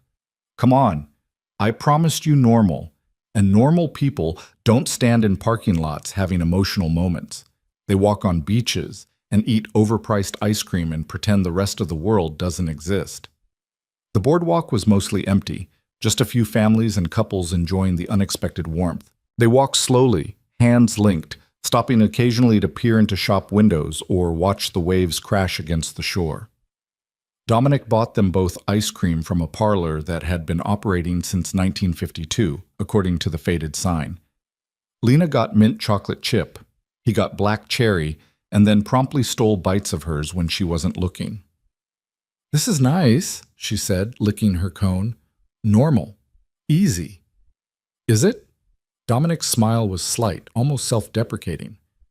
I keep waiting for you to realize I have no idea what I'm doing, that I've never done this before. The dating thing, the trying to be normal thing. I take women to business dinners. I arrange encounters that serve strategic purposes. But this? He gestured between them. Walking on a beach, eating ice cream, just being with someone because I want to be? This is entirely new territory. Lena stopped walking, turning to face him. You've seriously never been on a real date. Define real. You know, two people who like each other, spending time together without ulterior motives. Getting to know each other because they want to, not because it serves some larger purpose. Dominic considered this, his expression thoughtful. Then, no. I've had relationships, if you can call them that, arrangements with women who understood the limitations, but nothing real, nothing that felt like it mattered beyond the moment. And this? Does this feel like it matters? His eyes found hers, storm gray and devastatingly honest. This feels like the only thing that's ever mattered. The intensity of his gaze made Lena's breath catch. She should have been frightened by the depth of feeling in those words, should have recognized the danger of falling for someone who felt things with such absolute certainty. But instead, she felt her own walls crumbling, the careful defenses she'd built dissolving like sand in the tide. I'm scared, she admitted quietly, of how fast this is moving, of how much I already care about you when I barely know you, of what it means that I'm standing here on a beach, eating ice cream, with a man who could have me killed with a phone call. I would never— I know, that's not the point. Lena finished her ice cream, tossing the napkin in a nearby trash can. The point is that your world and mine shouldn't fit together. That this should feel wrong and dangerous and like a terrible mistake. But it doesn't. It feels right in a way that terrifies me more than any threat ever could. Dominic reached out, cupping her face in his hands with a tenderness that made her chest ache. I'm scared too. Of losing you before I've really had you. Of watching you realize that I'm exactly as dangerous as you should believe I am. Of the moment when you look at me and see only the monster instead of the man trying to be better. I don't think you're a monster. You should. His voice was rough, heavy with self-recrimination. I've done things, Lena. Things I can't take back. Things that would change the way you look at me if you knew the details. Then don't tell me the details, not yet. She covered his hands with hers, holding them against her face. Right now, in this moment, you're just Dominic, a man who's trying to figure out how to be normal, a man who offered to take me home to Iowa because he knows how much it matters. That's who I see. Can we just be that for a while, before the reality of your world crashes back in? He leaned in, resting his forehead against hers. We can try. But Lena, you need to understand something. My world doesn't take breaks. It doesn't care about beach days or normal dates or the fact that I want to be different for you. Eventually, it's going to demand attention, and when it does, we'll deal with it, together. The word felt significant, weighted with promise and risk in equal measure. Isn't that what people do when they care about each other? Face things together instead of alone? In theory. But theory and practice are very different things when the threats are real and the violence is personal. Despite his words, Dominic's arms wrapped around her, pulling her close. They stood like that for a long moment, the ocean stretching endlessly before them, the warmth of the sun on their backs feeling like borrowed time. They spent the rest of the afternoon exploring the small town. Dominic bought her saltwater taffy from a shop run by an elderly woman who called him dear, and told Lena she had good taste in men. They walked along the beach, shoes abandoned in the car, feet sinking into cold sand. They talked about everything: his childhood before his father's business consumed their family, her dreams of opening a community health clinic someday, the books they'd both loved, the music that moved them. It was easy, frighteningly easy. Like they'd been doing this for years instead of hours. Like they fit together in ways that defied logic and circumstance. As the sun began its descent toward the horizon, painting the sky in shades of orange and pink, Dominic led her to a small restaurant overlooking the water. It was the kind of place locals loved and tourists stumbled upon by accident. Worn wooden floors, mismatched tables, the smell of fresh seafood, and garlic butter. They sat by the window, watching the light change across the waves. "Tell me about your father," Lena said after they'd ordered. Maya mentioned he built the empire, but she never talks about what he was like. As a person, I mean. Not as a crime lord. Dominic's expression shuddered slightly, the easy warmth from the afternoon fading into something more guarded. He was complicated, brilliant and brutal in equal measure. He built something extraordinary out of nothing, started with a small smuggling operation and turned it into an empire that controlled half the East Coast. But the cost was everything else. His humanity, his relationships, his soul, if you believe in that sort of thing. Do you believe in souls? I don't know anymore. I used to think people were just the sum of their choices. That morality was a construct we used to make sense of chaos. But then I met you, and suddenly I want to believe there's something more, something worth redeeming. He took a sip of his water, his eyes distant. My father didn't believe in redemption. He believed in power, in control, in making sure everyone knew the consequences of crossing him. Did he love your mother? In his way, which is to say obsessively and possessively and with absolutely no regard for what she actually wanted or needed. Dominic's laugh was hollow. He saw her at a party, decided she was his, and pursued her with the same ruthless efficiency he applied to everything else. She didn't stand a chance. By the time she realized what she'd married into, she was already pregnant with me and too entangled to escape. Lena thought about Sophia's warning at the estate, about how loving a veil was beautiful and terrible and consuming. Does that scare you, that you might be like him? Every single day. His eyes found hers, raw with vulnerability. I see the way I think about you, Lena, the possessiveness, the need to control your safety, to eliminate any threat before it can touch you, the absolute certainty that you're mine even though you've never agreed to be. And I wonder how much of that is love and how much is just my father's legacy playing out through me. What's the difference? The question seemed to catch him off guard. What? Between love and possession, between protecting someone and controlling them. Where's the line and how do you know which side you're on? Lena leaned forward, needing him to understand this was important. Because from where I'm sitting, the fact that you're asking these questions, that you're worried about becoming your father, that you stopped tracking my phone when I asked, even though it clearly bothers you, that tells me you know the difference. You might struggle with it, but you know it. You have more faith in me than I deserve. Or maybe you have less faith in yourself than you should. Their food arrived, providing a natural pause in the conversation. They ate in comfortable silence for a while, watching the sun complete its descent toward the horizon. When Dominic spoke again, his voice was quiet, almost hesitant. I'm going to tell you something I've never told anyone. Not my mother, not my siblings, not my closest advisors. He set down his fork, meeting her eyes with an intensity that made her heart race. I want out, not just for you, though you're the catalyst. I want out because I'm tired of being the monster, tired of making decisions that cost people their lives, tired of going to bed every night calculating how many enemies I made that day and which one is most likely to come for me. So why don't you leave? Because it's not that simple. I can't just walk away without a succession plan. The power vacuum would start a war, not just between my organization and our rivals, but within our own family. Lena reached across the table, taking his hand. So what's the solution? I've been working on one. Quietly, carefully. Dominic's thumb traced circles on her palm, the gesture almost absent. There's another family, the Castellanos. Old alliance, mutual respect. Their current leader is getting ready to retire, and his son, Marcus, is smart. Ruthless, but not cruel. We've been in preliminary talks about a merger, combining territories, consolidating power, creating something more stable than what we have now. And you trust this, Marcus? As much as I trust anyone in this world, which is to say not completely, but enough to work with. He paused, seeming to weigh his words. The merger would give me an exit strategy. I could step back, hand over operational control to Marcus and Uncle Thomas working together. They'd balance each other out, keep things stable. I'd maintain a titular role for appearances, but the day-to-day, the violence, the constant threat, that would be over. How long would that take? Months?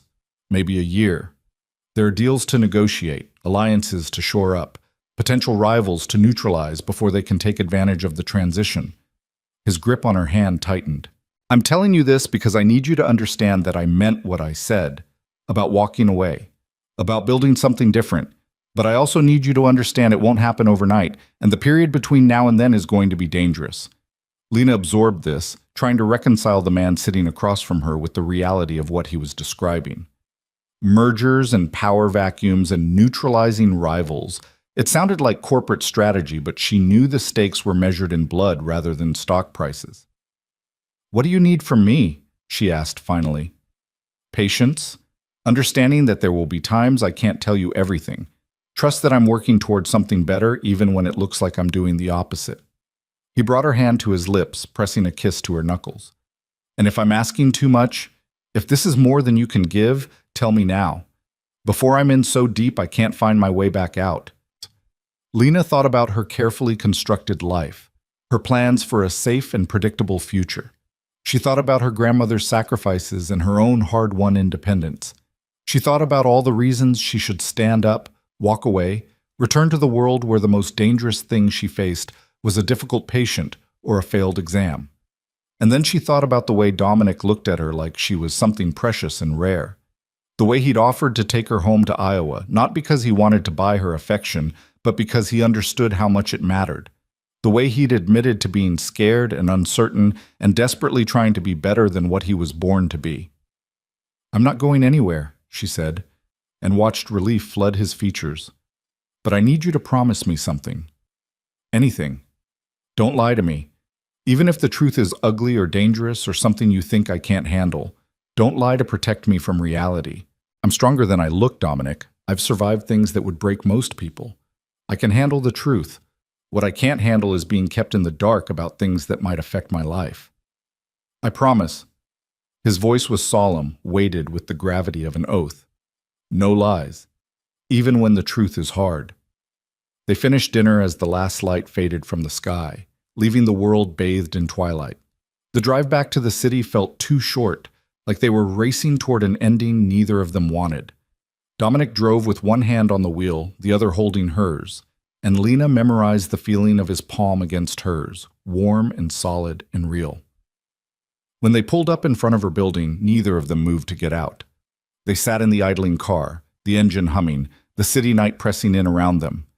Thank you for today, Lena said quietly. For trying normal, for showing me who you are beyond the reputation and the business. Thank you for giving me the chance. Dominic turned in his seat, reaching out to tuck a strand of hair behind her ear. Can I see you again? Tomorrow, if you're free, or the day after, or whenever you have time between classes and rotations and saving lives. Tomorrow's good. I have studying to do, but I could use a break around 6, maybe dinner? I'll pick you up at 6. His hand lingered on her cheek, thumb brushing against her skin with devastating gentleness. Lena? Yeah? I'm going to kiss you now, if that's okay, if you want me to. Her heart performed that acrobatic leap again, her breath catching in her throat. I want you to. Dominic leaned in slowly, giving her every opportunity to change her mind or pull away. But Lena stayed perfectly still, her eyes fluttering closed as his lips met hers. The kiss was gentle at first, almost tentative, like he was afraid she might shatter. But when she responded, her hand coming up to curl in his shirt, something shifted. The kiss deepened, became hungry and desperate and full of all the longing they'd been carefully controlling. When they finally broke apart, both breathing hard, Dominic rested his forehead against hers. I should let you go, before I do something reckless, like asking you to come home with me. Would that be so terrible? Yes, because you deserve better than rushed decisions and passion without planning. You deserve to be courted properly, taken to dinner, given flowers, treated like you're precious, which you are. He pressed one more soft kiss to her lips, then forced himself to pull back. Tomorrow, 6 o'clock, and I'm bringing you flowers whether you want them or not. Lena laughed, the sound bright and genuine. I'll see you tomorrow, Dominic. She got out of the car on shaking legs, feeling his eyes on her as she walked to her building. When she reached the door, she turned back to find him still watching, his expression intense and tender in the glow of the streetlights. She waved. He nodded. And then she was inside, her back against the door, her heart racing like she'd just run a marathon. Maya was waiting on the couch with wine and a knowing smile. So, how was normal? Terrifying, perfect, completely overwhelming. Lena crossed to the couch, accepting the glass Maya offered. I think I'm falling for him, Maya. Really falling. And I don't know if that's brave or stupid or both. Probably both. Maya clinked her glass against Lena's. That's what love is, though. Equal parts courage and insanity. Welcome to the club. That night, Lena dreamed of ocean waves and storm-gray eyes and kisses that tasted like promises she wasn't sure either of them could keep. When she woke, she found a text from Dominic sent at 2 a.m. Can't sleep, keep thinking about you, about tomorrow, about the fact that I've never felt this way before, and it scares me as much as it excites me. Sweet dreams, Lena. She smiled, typing a response, even though she knew he was probably asleep by now. I'm scared too, but I'm not running. See you at 6. His reply came almost immediately, suggesting he wasn't asleep at all. That's all I needed to hear. Now, maybe I can rest. Tomorrow can't come fast enough. Lena set the phone aside, that dangerous warmth spreading through her chest again. She was in trouble. Deep, complicated, beautiful trouble. And for the first time in her carefully controlled life, she didn't want to find her way out. She wanted to see where falling would take her.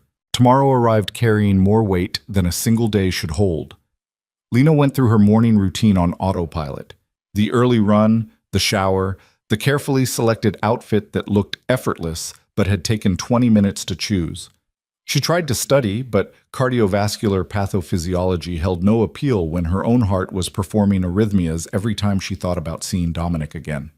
At 5:45, her phone rang. Not a text, but an actual call. And the tension in Dominic's voice was immediately apparent.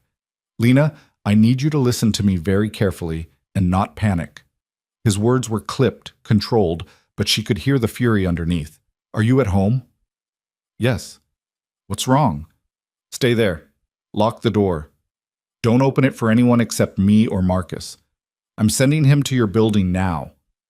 In the background, she could hear voices, movement, the sound of organized chaos. There's been a situation. The Antonellis are making a move and they've been watching you, watching us. Fear spiked through her chest, cold and sharp.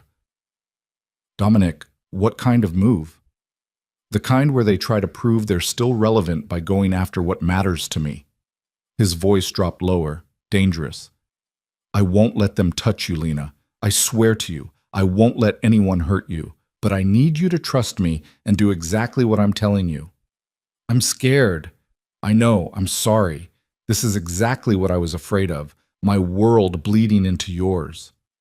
She heard a car door slam, an engine roar to life. Marcus will be there in 3 minutes. He's going to take you somewhere safe, somewhere they can't find you. Where are you? Dealing with this.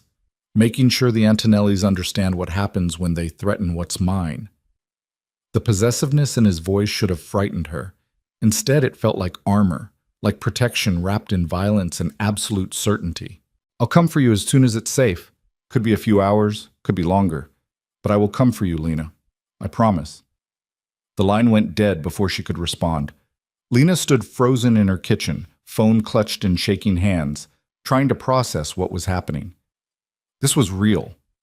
Not some abstract danger she could rationalize away, but immediate and present and aimed directly at her because she'd made the mistake of mattering to Dominic Vale. Maya emerged from her bedroom, already dressed and moving with purpose. Dom called you? You knew? He called me first, told me to pack a bag and be ready to leave. Maya was pulling out a duffel bag, throwing clothes into it with practiced efficiency. The Antonellis have been quiet for months, but apparently they've been planning something. They grabbed one of our people, tried to get information about Dom's schedule, his routines. When that didn't work, they started looking for leverage points. Me, I'm a leverage point. Cool. Lena's voice sounded distant to her own ears, disconnected from the fear flooding her system. You're more than that. You're the first person Dom has cared about in years, maybe ever, not counting family. Maya crossed to her, gripping her shoulders firmly. Listen to me. Marcus is the best. He's kept me alive through 3 separate attempts on my life. He'll protect you until Dom can get this sorted. But you need to pack a bag now, essentials only. We're leaving in 2 minutes. Lena moved on instinct, grabbing her backpack and shoving in clothes, toiletries, her phone charger, the textbook she'd been studying from. Her hands were shaking so badly she could barely zip the bag closed. This couldn't be happening. 24 hours ago, she'd been eating ice cream on a beach, kissing Dominic like they had all the time in the world. Now she was packing an emergency bag because crime families were using her as a pawn in some deadly game. The knock on the door made them both jump. Maya checked the peephole, then unlocked the deadbolt. Marcus filled the doorway, 6 feet of solid muscle and cold efficiency. He looked at them with eyes that had seen too much violence and nodded once. "Car's running downstairs. We need to move now." They followed him down the stairs, moving quickly, but not running. The gray sedan was idling at the curb, back door already open. Marcus ushered them inside with professional detachment, then slid behind the wheel. They were moving before Lena had her seatbelt fastened. "Where are we going?" she asked, watching her building disappear in the side mirror. "Safe house in Westchester, 45 minutes north. Security cameras, reinforced doors, enough supplies to last a week if necessary." Marcus's eyes never stopped moving, checking mirrors, scanning intersections, looking for threats. "Mr. Vale will join you once he's handled the immediate situation." "What exactly is the immediate situation?" Marcus's expression remained neutral. "Need to know basis, Miss Carter, and right now you don't need to know." The drive passed in tense silence. Lena watched the city give way to suburbs, then to rural darkness punctuated by occasional streetlights. Maya sat beside her, face pale but composed, and Lena realized this was routine for her. This was what it meant to be a Vale, always one step away from violence, always prepared to run, always living with the knowledge that safety was temporary and conditional. The safe house turned out to be a sprawling colonial setback from the road, surrounded by woods and protected by gates that required biometric access. Marcus pulled into the garage, waiting until the door closed completely before letting them out. Inside, the house was comfortably furnished but impersonal, the kind of place maintained for function rather than feeling. "Kitchen's stocked, bedrooms are upstairs. Don't go outside, don't open the curtains, don't answer the door for anyone except me or Mr. Vale." Marcus handed Maya a phone. A burner, Lena realized. "He'll call when he can. Until then, sit tight and stay calm." "You're not staying?" Lena asked, hating the tremor in her voice. "I'm going back to help Mr. Vale. But there are 2 men outside. You won't see them, but they're there. You're safe here, Miss Carter. I give you my word." Then he was gone, the garage door closing behind him, leaving Lena and Maya alone in the quiet house. Maya immediately went to check the windows, pulling curtains closed, while Lena stood in the kitchen trying to process the surreal turn her life had taken. "This is insane," she said finally. 24 hours ago, I was having the most perfect date of my life, and now I'm hiding in a safe house because mobsters want to kidnap me. "Welcome to the family business." Maya's laugh was hollow. "I told you it was complicated." "You said it was dangerous. You didn't say it was hide in a fortified house while people plot your murder dangerous." "Would you have believed me if I had?" Maya opened the refrigerator, pulling out bottled water and handing one to Lena. "Besides, it's not usually this bad. The Antonellis have been relatively quiet since Dom dealt with their last attempt to expand into our territory. This feels like a last desperate grab for relevance. And I'm the grab. You're what matters most to Dom right now, which makes you valuable, but that also means he'll burn down half the city before he lets anyone touch you." Maya's expression softened. "I know this is terrifying. I know it's not what you signed up for, but my brother is the most dangerous man I know when someone threatens what he loves. The Antonellis just made a critical tactical error." Lena sank into a chair at the kitchen table, her legs suddenly unable to support her weight. "He doesn't love me. We've known each other for 3 weeks. Time doesn't matter to people like Dom. When he decides something, that's it. No hesitation, no second guessing. He decided you were his the moment you walked into our apartment, looking at him like he was a problem to be solved." Maya sat across from her, reaching out to squeeze her hand. "The question is, are you his? Because if you're not, if this is too much, you need to tell him now, before this goes any further, before more people get hurt. Was she his? The question should have been impossible to answer. She barely knew Dominic beyond a few conversations and one perfect day at the beach. She didn't know his favorite color, or how he took his coffee, or what he did on lazy Sunday mornings, but she knew the way he looked at her like she was something precious. She knew the gentleness in his touch despite the violence in his hands. She knew that he was trying to be better, to build something different, and that he'd chosen her as his reason to try. "I don't want to run," Lena said quietly. "I should. Any rational person would. But I keep thinking about what you said, about love being equal parts courage and insanity. Maybe I'm insane. Maybe I'm just tired of being careful. But I don't want to run." "Then don't. But understand what you're choosing. Because once Dom eliminates this threat, there will be another, and another. That's the reality of his world until he can fully extract himself. And even then, the past doesn't just disappear. There will always be someone who remembers what he was, what he did, who wants revenge or leverage, or just to prove they're not afraid of him." "How do you live with it? The constant fear?" Maya's smile was sad and knowing. "You learn to compartmentalize, to enjoy the good moments without letting the threat of violence poison them. You learn to trust that the people protecting you know what they're doing. And you learn to be stronger than you ever thought possible, because the alternative is letting fear win." They spent the next few hours in limbo, waiting for news that didn't come. Maya made dinner from the stocked pantry, pasta with marinara sauce from a jar, garlic bread, a salad. They ate in near silence, both jumping at every sound from outside. Lena tried to study, but the words swam meaninglessly across the page. Her mind kept returning to Dominic, wondering where he was, what he was doing, whether he was safe. At 11:30, the burner phone rang. Maya answered immediately, her face tightening as she listened. "Okay. Yes. She's fine. We're both fine." A pause. "I'll tell her. Be careful, Dom." She hung up and looked at Lena. "He's okay. The situation is contained. He'll be here in about an hour." "What happened?" "He didn't say. Just that it's handled and we're safe." Maya stood, stretching. "I'm going to try to get some sleep. You should too. Tomorrow's going to be intense. Dom's going to want to have some serious conversations about what happens next." But Lena couldn't sleep. She sat in the living room with all the lights off, staring out through a gap in the curtains at the dark woods beyond.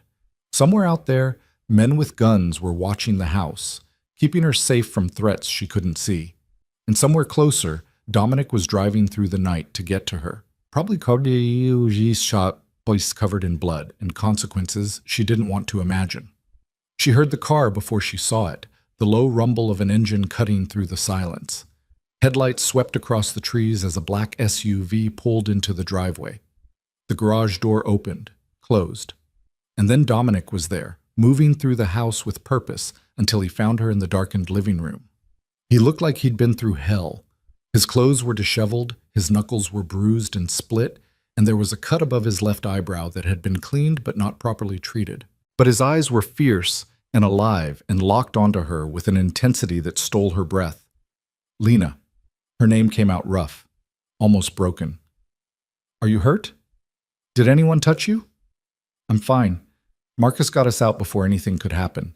She stood, crossing to him, her hands coming up to frame his face. "You're bleeding." "It's nothing, superficial." But he leaned into her touch like a man starved for contact, his eyes closing briefly. "I'm so sorry. This is exactly what I was trying to prevent. The Antonellis knew about us. They'd been watching, planning, waiting for the right moment to strike. If Marcus hadn't intercepted their communications, but he did. And I'm safe. We're both safe." Lena's thumb brushed carefully over the cut on his eyebrow. "What happened to them? The Antonellis?" Dominic's expression went dark, dangerous. "What needed to happen? They won't be a threat anymore. Not to you, not to anyone in my family. I made sure of it." "What?" She should have been horrified, should have demanded details, insisted on knowing exactly what "made sure of it" meant. But looking at him, at this man who'd clearly walked through violence to protect her, Lena found she didn't want to know. Not tonight. Maybe not ever. "You're exhausted," she said instead. Come on, let me clean that cut properly before it gets infected. She led him to the bathroom, made him sit on the closed toilet while she found the first aid kit.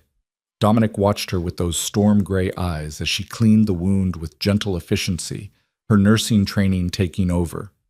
His hands found her hips, pulling her to stand between his legs, and she could feel the tension radiating off him in waves. "I thought I was going to lose you," he said quietly. "When I got the intelligence that they were planning to grab you, use you to force me into surrendering territory. I've never been that scared in my life, Lena. Not when I was shot at, not when I was nearly killed in a car bombing, not ever. The thought of them touching you, hurting you. They didn't. You made sure they didn't." She finished with the cut, setting aside the supplies and cupping his face in her hands. "I'm right here, safe, because of you. Because of me, you were in danger in the first place." His voice was raw with self-recrimination. "This is what I warned you about. This is what happens when you matter to someone like me. You become a target, a weakness to be exploited. Then maybe you need to stop seeing me as a weakness and start seeing me as a choice." Lena held his gaze, needing him to understand this. "I chose to get in your car that night. I chose to have coffee with you. I chose to go to the beach and let you kiss me and fall for you, even though every rational part of my brain was screaming that it was a terrible idea. Those were my choices, Dominic, my risks to take. Don't you dare try to take that agency away from me by deciding what I can or can't handle." Something shifted in his expression. Surprise, maybe, or relief. His arms wrapped around her waist, pulling her closer. "You're extraordinary. Do you know that?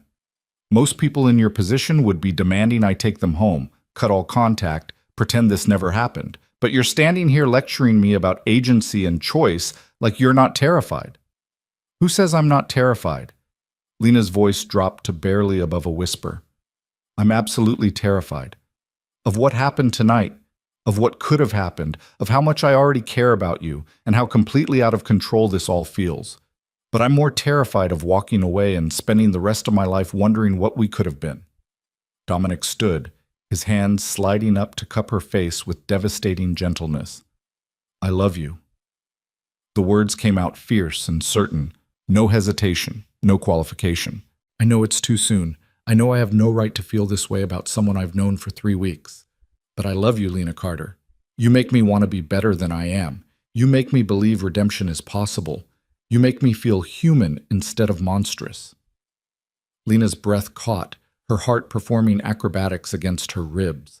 She should have been overwhelmed, should have needed time to process, should have done anything except what she did next. But standing there in that bathroom, looking at this dangerous, broken, beautiful man who'd just confessed to loving her, she found there was only one possible response. "I love you too." The admission felt like jumping off a cliff, exhilarating and terrifying in equal measure. "I don't know what that means or where this goes or how we make this work, but I love you, and I'm not running." He kissed her then, and it was nothing like the gentle kiss on the beach. This was desperate and consuming, all the fear and fury and relief of the past few hours channeled into the press of his mouth against hers. Lena kissed him back with equal desperation, her fingers tangling in his hair, her body pressed against his like she could somehow crawl inside his skin and make a home there. When they finally broke apart, both breathing hard, Dominic rested his forehead against hers.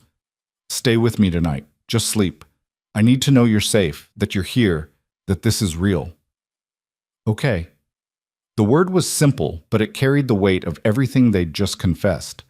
Lena took his hand, leading him upstairs to one of the bedrooms.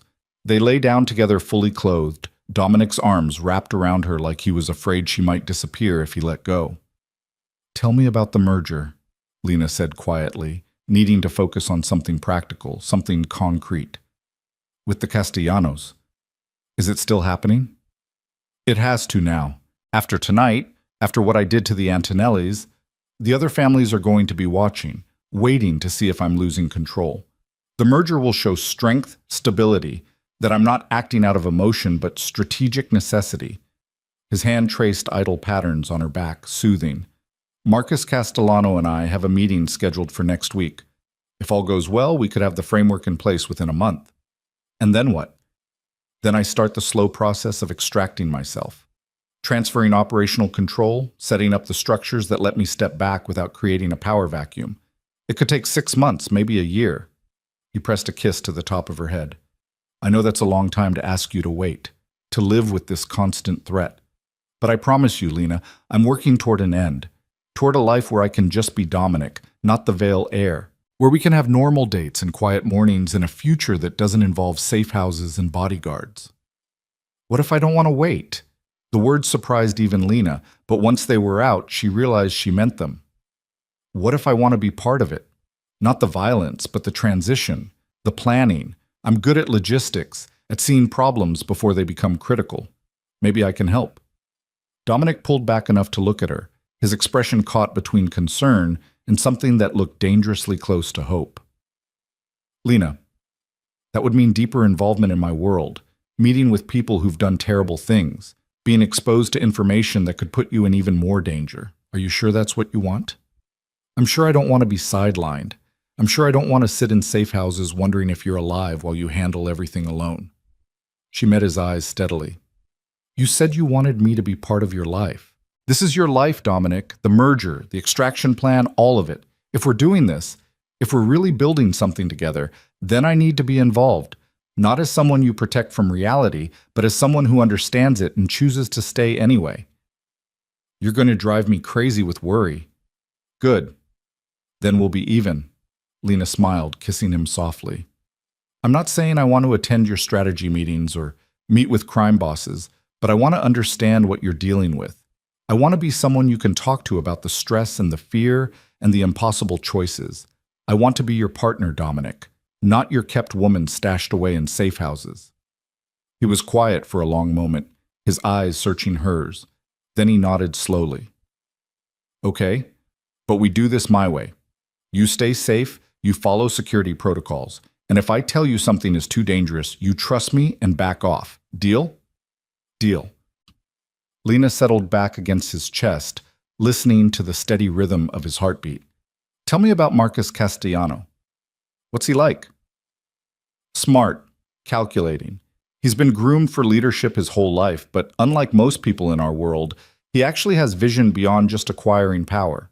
He wants to modernize, make the operations more sustainable and less violent. We think alike in a lot of ways. Dominic's voice was getting drowsy, exhaustion finally catching up to him. You probably like him. He's got a master's degree in economics, believes in strategy over brute force. Will I meet him at this meeting next week? If you want to. It might actually help, show that I'm serious about building something different, that I have personal stakes in making this work. His arms tightened around her. But Lena, you need to understand something. These people, even the ones I consider allies, they're dangerous.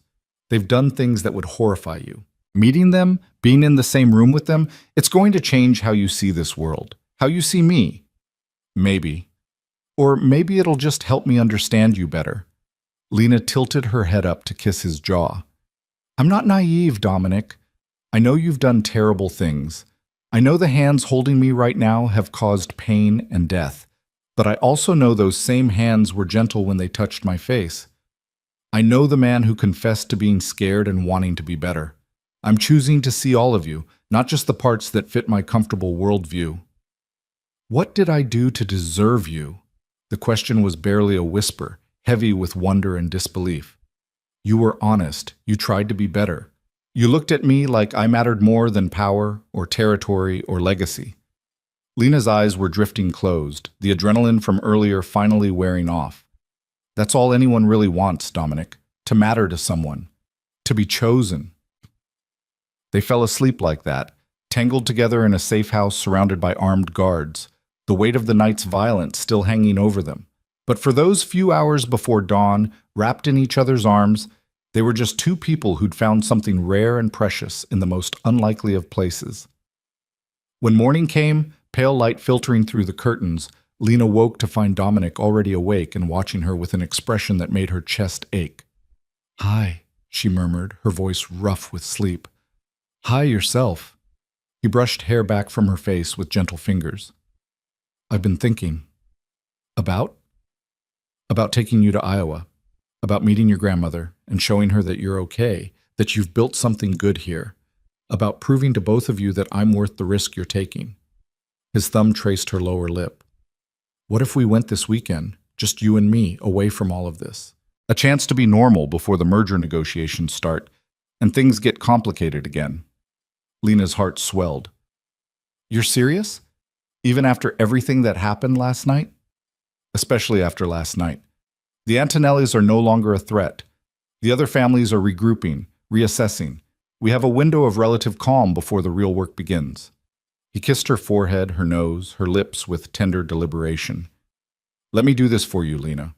Let me show you that I'm not just violence and strategy, that I can be the man who takes you home to meet your grandmother and makes her believe you're going to be happy. Okay. The word came out choked with emotion. Yes, let's go to Iowa. Then it's settled. Dominic stood, pulling her up with him. We'll fly out Friday, come back Sunday. That gives me time to finalize security arrangements and make sure everything's stable here. They went downstairs to find Maya already up and making coffee, looking exhausted but relieved. She took one look at their joined hands and smiled knowingly. So you two figured it out then? Something like that. Dominic accepted the coffee she offered, pulling Lena against his side with his free arm. We're going to Iowa this weekend. Think you can handle things here while I'm gone?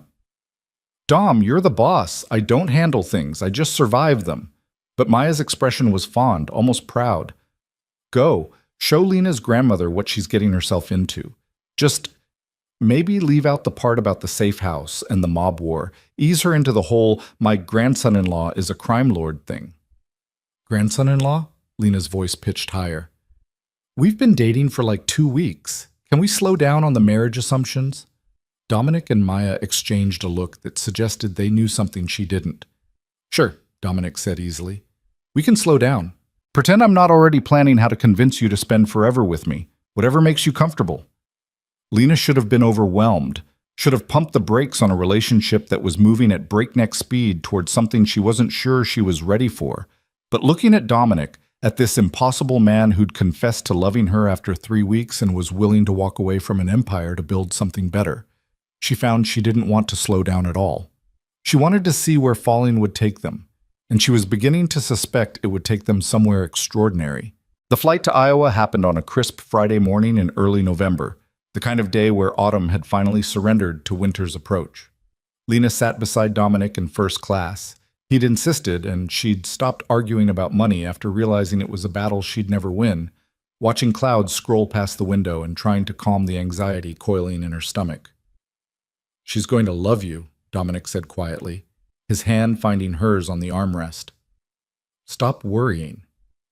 You don't know that. My grandmother is extremely protective. When I told her I was bringing someone home, she asked if I needed her to get the shotgun cleaned. Lena's laugh was nervous. I thought she was joking. She wasn't. I faced down armed rivals in federal investigations. I think I can handle one protective grandmother. But his smile was gentle, understanding. What did you tell her about me? About what I do? I said you were in business management, which is technically true, just not the whole truth. Lena turned to face him fully. I'm going to tell her everything eventually, but maybe let's get through the weekend first before I explain that the man I'm in love with runs a criminal empire he's trying to dismantle. The words "in love with" still felt new and terrifying in her mouth, but Dominic's expression softened at hearing them. He brought her hand to his lips, pressing a kiss to her knuckles. Whatever you need. This weekend is about you and your grandmother. I'm just grateful to be included. They landed in Des Moines 3 hours later, picked up a rental car, and drove another hour to the small town where Lena had grown up. The landscape was flat and golden, cornfields stretching endlessly under an enormous sky. It was beautiful in its simplicity, so different from the city's chaos and density that Lena felt something in her chest loosen with each mile they traveled. Her grandmother's house sat at the end of a tree-lined street, a modest 2-story with white siding and a wraparound porch. The flower beds were meticulously maintained even in November, the lawn pristine. Lena's throat tightened at the familiar sight, at all the memories contained within those walls. Ready? Dominic asked, putting the car in park. No, but let's do this anyway. Lena took a deep breath and got out. Her grandmother was waiting on the porch before they'd even reached the steps. Margaret Carter was 73 years old, barely 5 feet tall, with steel gray hair and eyes that missed nothing. She looked at Dominic with frank assessment, taking in his expensive clothes and controlled posture, then turned to Lena with raised eyebrows. "Well, you didn't mention he was pretty." Lena felt heat creep up her neck. "Grandma, this is Dominic Vale. Dominic, my grandmother, Margaret Carter." Dominic extended his hand with genuine respect. "Mrs. Carter, it's an honor to meet you. Lena speaks of you constantly." Margaret took his hand but didn't shake it immediately. Instead, she held it, studying his palm with the kind of scrutiny usually reserved for fortune tellers or doctors. "You work with your hands. That's good. Too many young men these days have soft hands, soft spines. But you've got scars here. Violence?" Dominic didn't flinch from the assessment. "Some. I won't lie to you about that. And you're protective of my granddaughter. I can see it in how you position yourself. Half a step forward, body angled to shield her. Military training? Private instruction, security work." It wasn't technically a lie, and Margaret seemed to accept it with a small nod. "Well, come inside. I made pot roast, and I want to hear how a man who works in security can afford first-class plane tickets and designer clothes." She released his hand and turned toward the door, throwing over her shoulder, "And don't bother lying. I've lived too long to be easily fooled." Lena caught Dominic's eye, mouthing an apology. He just smiled and followed Margaret inside, his hand finding the small of Lena's back with that now familiar protective gesture. The house smelled exactly as Lena remembered: vanilla and cinnamon and the underlying scent of home-cooked meals and old books. Margaret led them to the dining room, where she'd set the table with her good china and fresh flowers. The pot roast was perfect, tender and rich, served with roasted vegetables and homemade rolls that melted on the tongue. "So," Margaret said after they'd been eating for a few minutes, "business management. What kind of business?" Dominic set down his fork, meeting her eyes directly. "Import and export, primarily. My father built the company, and I inherited it after he passed. It's been complicated, learning to run an organization I never particularly wanted to be part of, but I'm working on transitioning it into something different, something I can be proud of. And my granddaughter fits into this how. She makes me want to be better than I am. She makes me believe that change is possible, that I can build something meaningful instead of just maintaining what I inherited." His hand found Lena's under the table, squeezing gently. "She's the best thing that's ever happened to me, Mrs. Carter. And I know I don't deserve her, but I'm going to spend every day trying to." Margaret studied him for a long moment, then turned to Lena. "You love him?" "I do." The certainty in Lena's voice surprised even herself. "I know it's fast, I know it's complicated, but yes, I love him. And he treats you well, respects you, doesn't try to control you or diminish you. He respects me. Sometimes too much. He tries to protect me from things I'm strong enough to handle, but he listens when I push back. He sees me as a partner, not someone who needs to be managed." Lena looked at Dominic, saw the emotion in his eyes. "He's a good man, Grandma, even when his circumstances haven't been." Margaret was quiet for a moment, then she reached across the table and took both their hands, joining them together. "Life is short and uncertain. I learned that watching my daughter destroy herself with addiction, watching my granddaughter have to grow up too fast because of it. If you found something real, something worth fighting for, then you hold on to it. You hear me? Both of you. You hold on to it, and you don't let fear or judgment or anything else tear it apart." Lena felt tears prick her eyes. "I've missed you so much." "I've missed you too, baby girl, but I understand why you stayed away. Pride is a powerful thing. You got that from me, unfortunately." Margaret squeezed their hands once more, then released them. "Now finish your dinner before it gets cold, and then Dominic can help me with the dishes while you go through those boxes in the attic I've been meaning to show you." After dinner, Lena found herself climbing the narrow stairs to the attic, while Dominic remained in the kitchen with her grandmother. She could hear their voices drifting up. Margaret asking pointed questions, Dominic answering with careful honesty. She trusted him to handle it, to show her grandmother the man she'd fallen in love with rather than the reputation he was trying to leave behind. The attic was dusty and full of memories. Margaret had organized several boxes labeled with Lena's name, filled with childhood drawings, school reports, photographs from better times. Lena sat cross-legged on the wooden floor, sorting through pieces of her past, when she heard footsteps on the stairs. Dominic emerged into the dim space, his expression thoughtful. "Your grandmother is formidable. What did she say to you?" "She asked me point blank if I was involved in organized crime." He settled beside her, picking up a photograph of young Lena at a spelling bee. "I told her the truth, that I inherited my father's criminal empire, that I've done things I'm not proud of, and that I'm working to extract myself from that life, that I love you enough to walk away from all of it, if that's what it takes." Lena's breath caught. "And what did she say?" "She said she could see it in my eyes, the violence and the regret and the genuine desire to be better. She said she didn't care what I'd done in the past, as long as I was committed to being the man you deserve in the future." His voice dropped lower. "Then she told me if I ever hurt you, she has friends who know how to make bodies disappear in cornfields, and she wasn't joking." Despite everything, Lena laughed. "That sounds like her."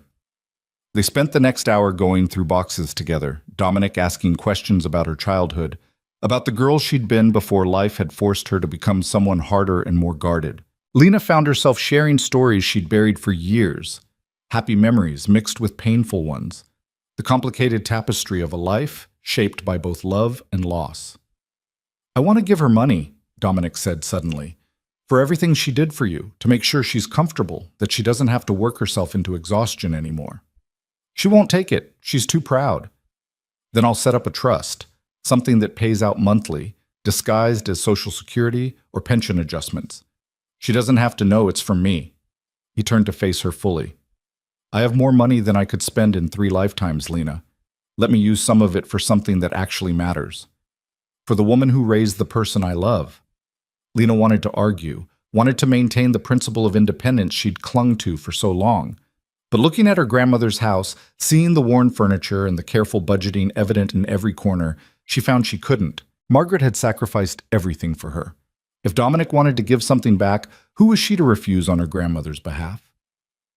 "Okay, but anonymously. She can't know it's from you." "Done." He kissed her softly, sweetly. "Thank you for trusting me with this." They spent the rest of the weekend in a bubble of normalcy that felt almost surreal after the chaos of the previous week. Margaret cooked elaborate meals and told embarrassing stories about Lena's childhood. They went to church on Sunday, Dominic sitting through the service with respectful attention, despite clearly being uncomfortable with the religious aspects. They walked through the town's small downtown, visited Lena's old school, drove past the house where she'd lived before everything fell apart. On Sunday evening, as they prepared to leave for the airport, Margaret pulled Lena aside on the porch. "He's carrying heavy burdens. I can see it in how he holds himself, like he's expecting an attack from any direction, but he loves you fiercely. That kind of love can save a man, or it can destroy him. You need to decide which it's going to be." "I want to save him. I want to help him become who he's trying to be." "Then you need to be strong enough to let him stumble sometimes, to let him fail and get back up without trying to fix everything for him. Love isn't about perfection, Lena. It's about choosing to stay even when things get hard, even when the weight of someone else's past threatens to crush you both." Margaret cupped her face gently. "Can you do that?" "I don't know, but I want to try." "Then try. And know that I'm always here if you need somewhere to run. Somewhere safe." She pulled Lena into a fierce hug. "I'm proud of you, baby girl. So proud of the woman you've become." The flight home was quiet, both of them processing the weekend. As they drove from the airport back to the city, Dominic's phone rang. He glanced at the screen and his expression tightened. "I need to take this. It's Marcus Castellano." He answered, his voice shifting into that controlled, authoritative tone Lena was beginning to recognize as his business persona. The conversation was brief but intense, full of coded language and careful phrasing. When he hung up, his jaw was tight. "The meeting's been moved up. Tomorrow night. Marcus wants to finalize the merger framework before word spreads about what happened with the Antonellis. He's concerned other families might try to make moves while they think we're vulnerable." "Are we? Vulnerable?" "No, But perception matters in this world. If we look weak, we become targets. He pulled the car into her building's parking lot but didn't move to get out. Lena, this meeting is going to be different from anything you've experienced. These are dangerous men discussing dangerous things. If you want to be there, if you still want to be involved, I need you to understand what you're walking into. Tell me. So he did. He explained the structure of the meeting, the key players who'd be present, the topics that would be discussed. He was brutally honest about the violence underlying every negotiation, the implicit threats in every handshake. He painted a picture of his world in stark, unforgiving detail, giving her every opportunity to change her mind. When he finished, Lena was quiet for a long moment. Then she said, "I'm going. Not because I think I can contribute strategically, I don't know enough about your business for that, but because I need to see this part of your life. I need to understand what you're walking away from and why it matters so much." "You're sure?" "I'm sure." The next evening, Lena dressed carefully in a simple black dress that Maya had helped her choose, professional, understated, nothing that would draw unnecessary attention. Dominic picked her up at 7, looking devastating in a charcoal suit that made his eyes seem almost silver. Marcus was already in the car, reviewing documents, and he looked up when Lena slid into the back seat. "Miss Carter, I've heard a lot about you." His handshake was firm, his assessment frank. "Dom says you want to observe tonight. If that's acceptable." "It's unusual, but these are unusual circumstances." Marcus returned his attention to Dominic. "The Castellanos are bringing Roberto and his father. The Volkovs are sending Victor. Your Uncle Thomas will be there representing the Vale's interests beyond the merger. It's going to be tense." The meeting was held in a private room at an upscale restaurant that had been closed to the public for the evening. Security was heavy, men in suits positioned at every entrance, metal detectors, the kind of precautions that suggested everyone expected violence as a possibility. Lena stayed close to Dominic as they entered, feeling the weight of scrutiny from every person in the room. The next 3 hours were an education in power dynamics and barely concealed threats. The men around the table spoke in careful euphemisms, discussing territory like it was real estate and violence like it was market strategy. Dominic was brilliant, controlled and strategic, giving ground where it didn't matter and holding firm on points that did. He negotiated the merger framework with precision, creating a structure that would allow him to gradually step back while maintaining enough influence to protect his family. Marcus Castellano was equally impressive, younger than Lena had expected, but with the kind of sharp intelligence that suggested he'd been preparing for this role his entire life.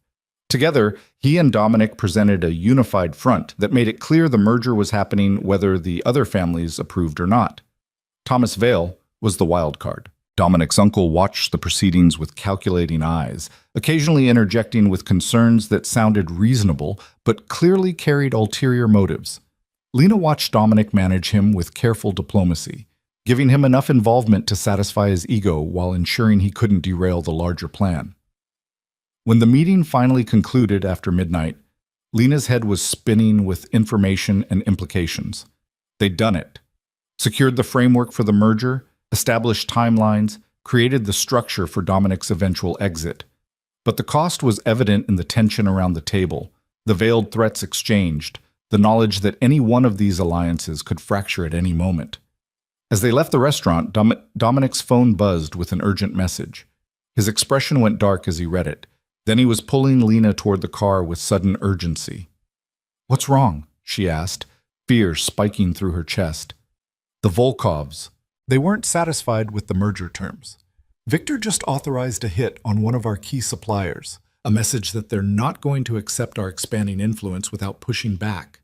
He was already dialing, barking orders to people Lena couldn't see. "Marcus, I need you to lock down our territories. Thomas, get Mother and Julian to the estate and keep them there. Lena, don't you dare tell me to go hide in a safe house." Dominic's eyes met hers, storm gray and fierce. "I was going to say, stay with me. I'm not letting you out of my sight until this is resolved."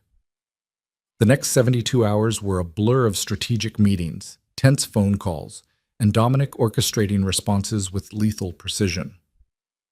Lena saw a different side of him, the crime lord who'd built and maintained an empire through intelligence and controlled violence. He was terrifying and magnificent, making decisions that affected lives with the same calm authority he'd used ordering coffee. But she also saw the toll it took. The exhaustion in his eyes, the weight on his shoulders, the way he seemed to age years in just days. And she understood finally why he wanted so desperately to walk away. This wasn't power, it was a prison made of blood and obligation. On the third night, Dominic came to her apartment at 2 in the morning. He looked like he'd been through hell, his shirt untucked, tie long gone, exhaustion etched into every line of his face. Lena opened the door and he walked straight into her arms, holding her like she was the only solid thing in his universe. "It's done," he said quietly.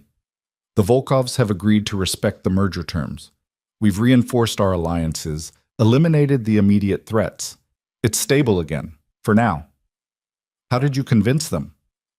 "I made it clear that challenging us would cost them more than they could afford. I showed them exactly how much damage I could do if pushed, and then I offered them a piece of the expanded territory as a gesture of goodwill, enough to make peace more profitable than war." He pulled back to look at her, his eyes searching. "You saw it all this week, the meetings, the calculations, the casual way we discuss violence like it's business strategy. Do you understand now? Why I want out? Why I can't keep doing this?" "I understand." Lena cupped his face in her hands. "And I love you anyway, not despite what you are, but including it, all of it." Something in Dominic's expression cracked. "I don't deserve you." "Probably not, but you're stuck with me anyway." She kissed him softly. "How long until the merger is complete? Until you can actually step back?" 3 months, maybe 4. Marcus and I are meeting with our respective families next week to formalize everything. Then there's the transition period, transferring operations, establishing the new hierarchy, making sure the structure is solid enough that my absence won't create opportunities for rivals. He led her to the couch, pulling her down beside him. "But Lena, I need you to know something. Even after I'm out, even after I've handed over operational control, there will always be people who remember what I was, who want revenge or who see me as a threat. I can minimize the danger, but I can't eliminate it completely." "I know, and I'm staying anyway." She curled into his side, fitting perfectly against him. "We'll face it together, whatever comes. That's what partners do." "Partners." He tested the word, seeming to like the weight of it. "Is that what we are?" "I hope so, because I'm pretty sure I want to spend the rest of my life with you, Dominic Vale. And that's going to require some serious partnership to pull off." His arms tightened around her. "Marry me." Lena's breath caught. "What? Marry me? Not now, not until this is all sorted and I can give you the wedding you deserve. But commit to me. Promise me that when I finally walk away from all of this, you'll be there waiting, that we'll build something new together."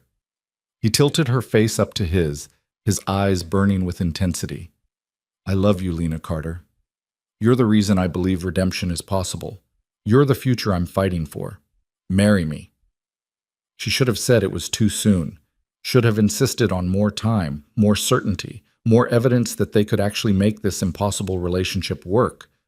But looking at him, at this complicated, dangerous, beautiful man who was willing to give up everything for a chance at something better, Lena found there was only one possible answer. "Yes. When this is over, when you're free, when we can start fresh, yes, I'll marry you." The kiss that followed was different from all the others. It was a promise and a commitment, and the beginning of something that felt permanent in a way nothing else in Lena's life ever had. When they finally broke apart, Dominic was smiling, genuinely smiling in a way she'd rarely seen. "I'm going to spend the rest of my life making sure you never regret this," he said quietly. "I know, but right now I need you to sleep. You're exhausted, and you're no good to anyone if you collapse from stress." She stood, pulling him toward her bedroom. "Come on, we'll face the future tomorrow. Tonight, just rest." They slept tangled together, and for those few hours, the world outside ceased to matter. There was just Dominic and Lena, 2 people who'd found each other against all odds, and decided that love was worth fighting for. The next 4 months passed in a whirlwind of activity.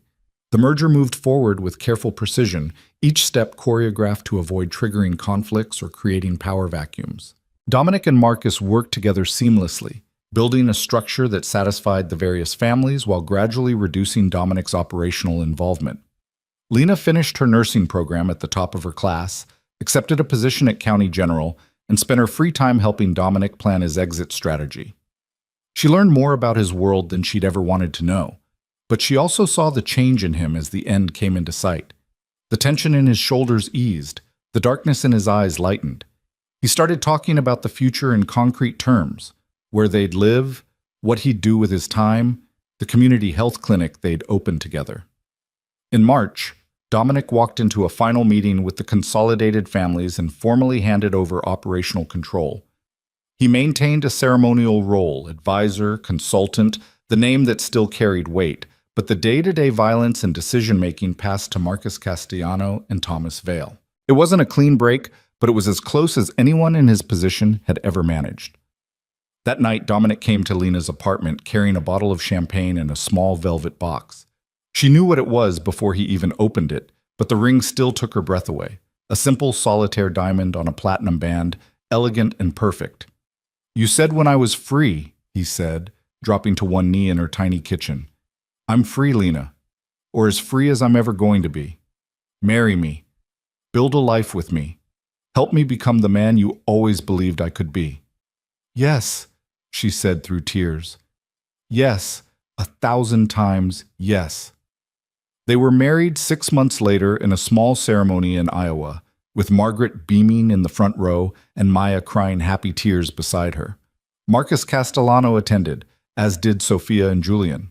Even Thomas came, looking vaguely uncomfortable but genuinely pleased. It was a strange mix of Lena's nursing school friends and reformed criminals, of small-town Iowa and East Coast crime families, of two worlds that should never have intersected but somehow fit together perfectly. For their honeymoon, Dominic surprised her with tickets back to the beach town where they'd had their first real date. They walked the boardwalk hand in hand, ate overpriced ice cream, and talked about the future they were building. "I've been thinking about the clinic," Dominic said as they watched the sunset paint the sky in shades of orange and pink. "What if we started with something small, a free clinic in your old neighborhood, the one where you used to volunteer? We could fund it ourselves, staff it with nurses and doctors who believe in accessible healthcare, make it a proof of concept for something larger. That would cost a fortune. I have a fortune, and for the first time in my life, I'd be using it for something that actually matters." He pulled her close, his arms wrapping around her waist. "I want to build something good, Lena. Something that heals instead of harms. Something I can be proud of when I look back on my life." "Then let's do it. Together." They launched the Carter Vale Free Clinic 8 months after their wedding in a renovated building in Lena's old neighborhood. It was small at first, just 3 exam rooms, a handful of staff, limited hours. But word spread quickly about the clinic that charged nothing and turned no one away. Within a year, they'd expanded to 2 locations. Within 2, they were planning a 3rd. Dominic threw himself into the work with the same intensity he'd once applied to running an empire. But this intensity was different, fueled by purpose instead of obligation, by the desire to create rather than control. He handled the business side, the fundraising, the logistics, while Lena oversaw clinical operations and patient care. They made an extraordinary team, balancing each other's strengths and covering each other's weaknesses. The past didn't disappear completely. There were still occasional threats from people who remembered what Dominic had been, still moments when his old life reached out to touch their new one. But they faced each challenge together, and slowly, the violence faded into memory. Dominic became known not as the Vale heir, but as the philanthropist who'd funded free healthcare across 3 cities. His reputation transformed from feared to respected, and the weight he'd carried for so long finally began to lift. 3 years after their wedding, Lena stood in the main clinic on a busy Tuesday afternoon, watching Dominic interact with a young mother and her sick child. He was gentle and patient, translating medical terminology into simple language, making sure she understood the treatment plan. The woman thanked him with tears in her eyes, and Lena saw genuine peace in her husband's expression. That night, as they lay in bed in the home they'd built together, a comfortable brownstone equidistant from both clinics, Dominic pulled her close and said quietly, "I never thought I could have this. A normal life. A good life. Something worth waking up for every morning. You deserve it. You fought for it. We fought for it." He kissed her softly. Thank you, Lena, for seeing something in me worth saving, for not running when you should have, for choosing to build this with me. Thank you for being brave enough to change, for loving me enough to try. She rested her hand on his chest, feeling the steady beat of his heart. We did it, Dominic. We actually did it. We built something beautiful out of all that darkness. We did, and we're going to keep building for the rest of our lives. It wasn't a fairy tale ending. There were still hard days, still moments when the past threatened to overwhelm the present. But they faced it together, two people who'd found each other in the most unlikely of circumstances and decided that love was worth the cost, that redemption was possible, that broken things could be remade into something stronger and more beautiful than they'd ever been before. And as Lena drifted off to sleep in her husband's arms, she thought about that first night when she'd walked into her apartment to find a dangerous stranger in her living room. How terrified she'd been. How certain that nothing good could come from getting involved with someone like Dominic Vale. She'd been wrong. So wonderfully, beautifully wrong. Because from that chance encounter had come everything that mattered. Love and purpose, and the kind of partnership that survived darkness and emerged into light. They'd built a legacy not of violence and fear, but of healing and hope. And that, Lena thought, as sleep finally claimed her, was the best kind of ending there was. Not an ending at all, really. Just a new beginning for two people who'd chosen each other when the world said they shouldn't, who'd fought for something better when everyone said it was impossible, and who'd proven that love, when it was real and fierce and worth fighting for, could transform even the most broken of souls into something extraordinary. Their story didn't end with violence or tragedy or the cost of loving someone dangerous. It ended with clinic doors opening every morning, with patients receiving care they couldn't afford anywhere else, with a man who'd been a monster learning to be human again. It ended with Dominic Vale and Lena Carter choosing each other every single day and building a life worth living from the ashes of what they'd both been before. And that was more than enough.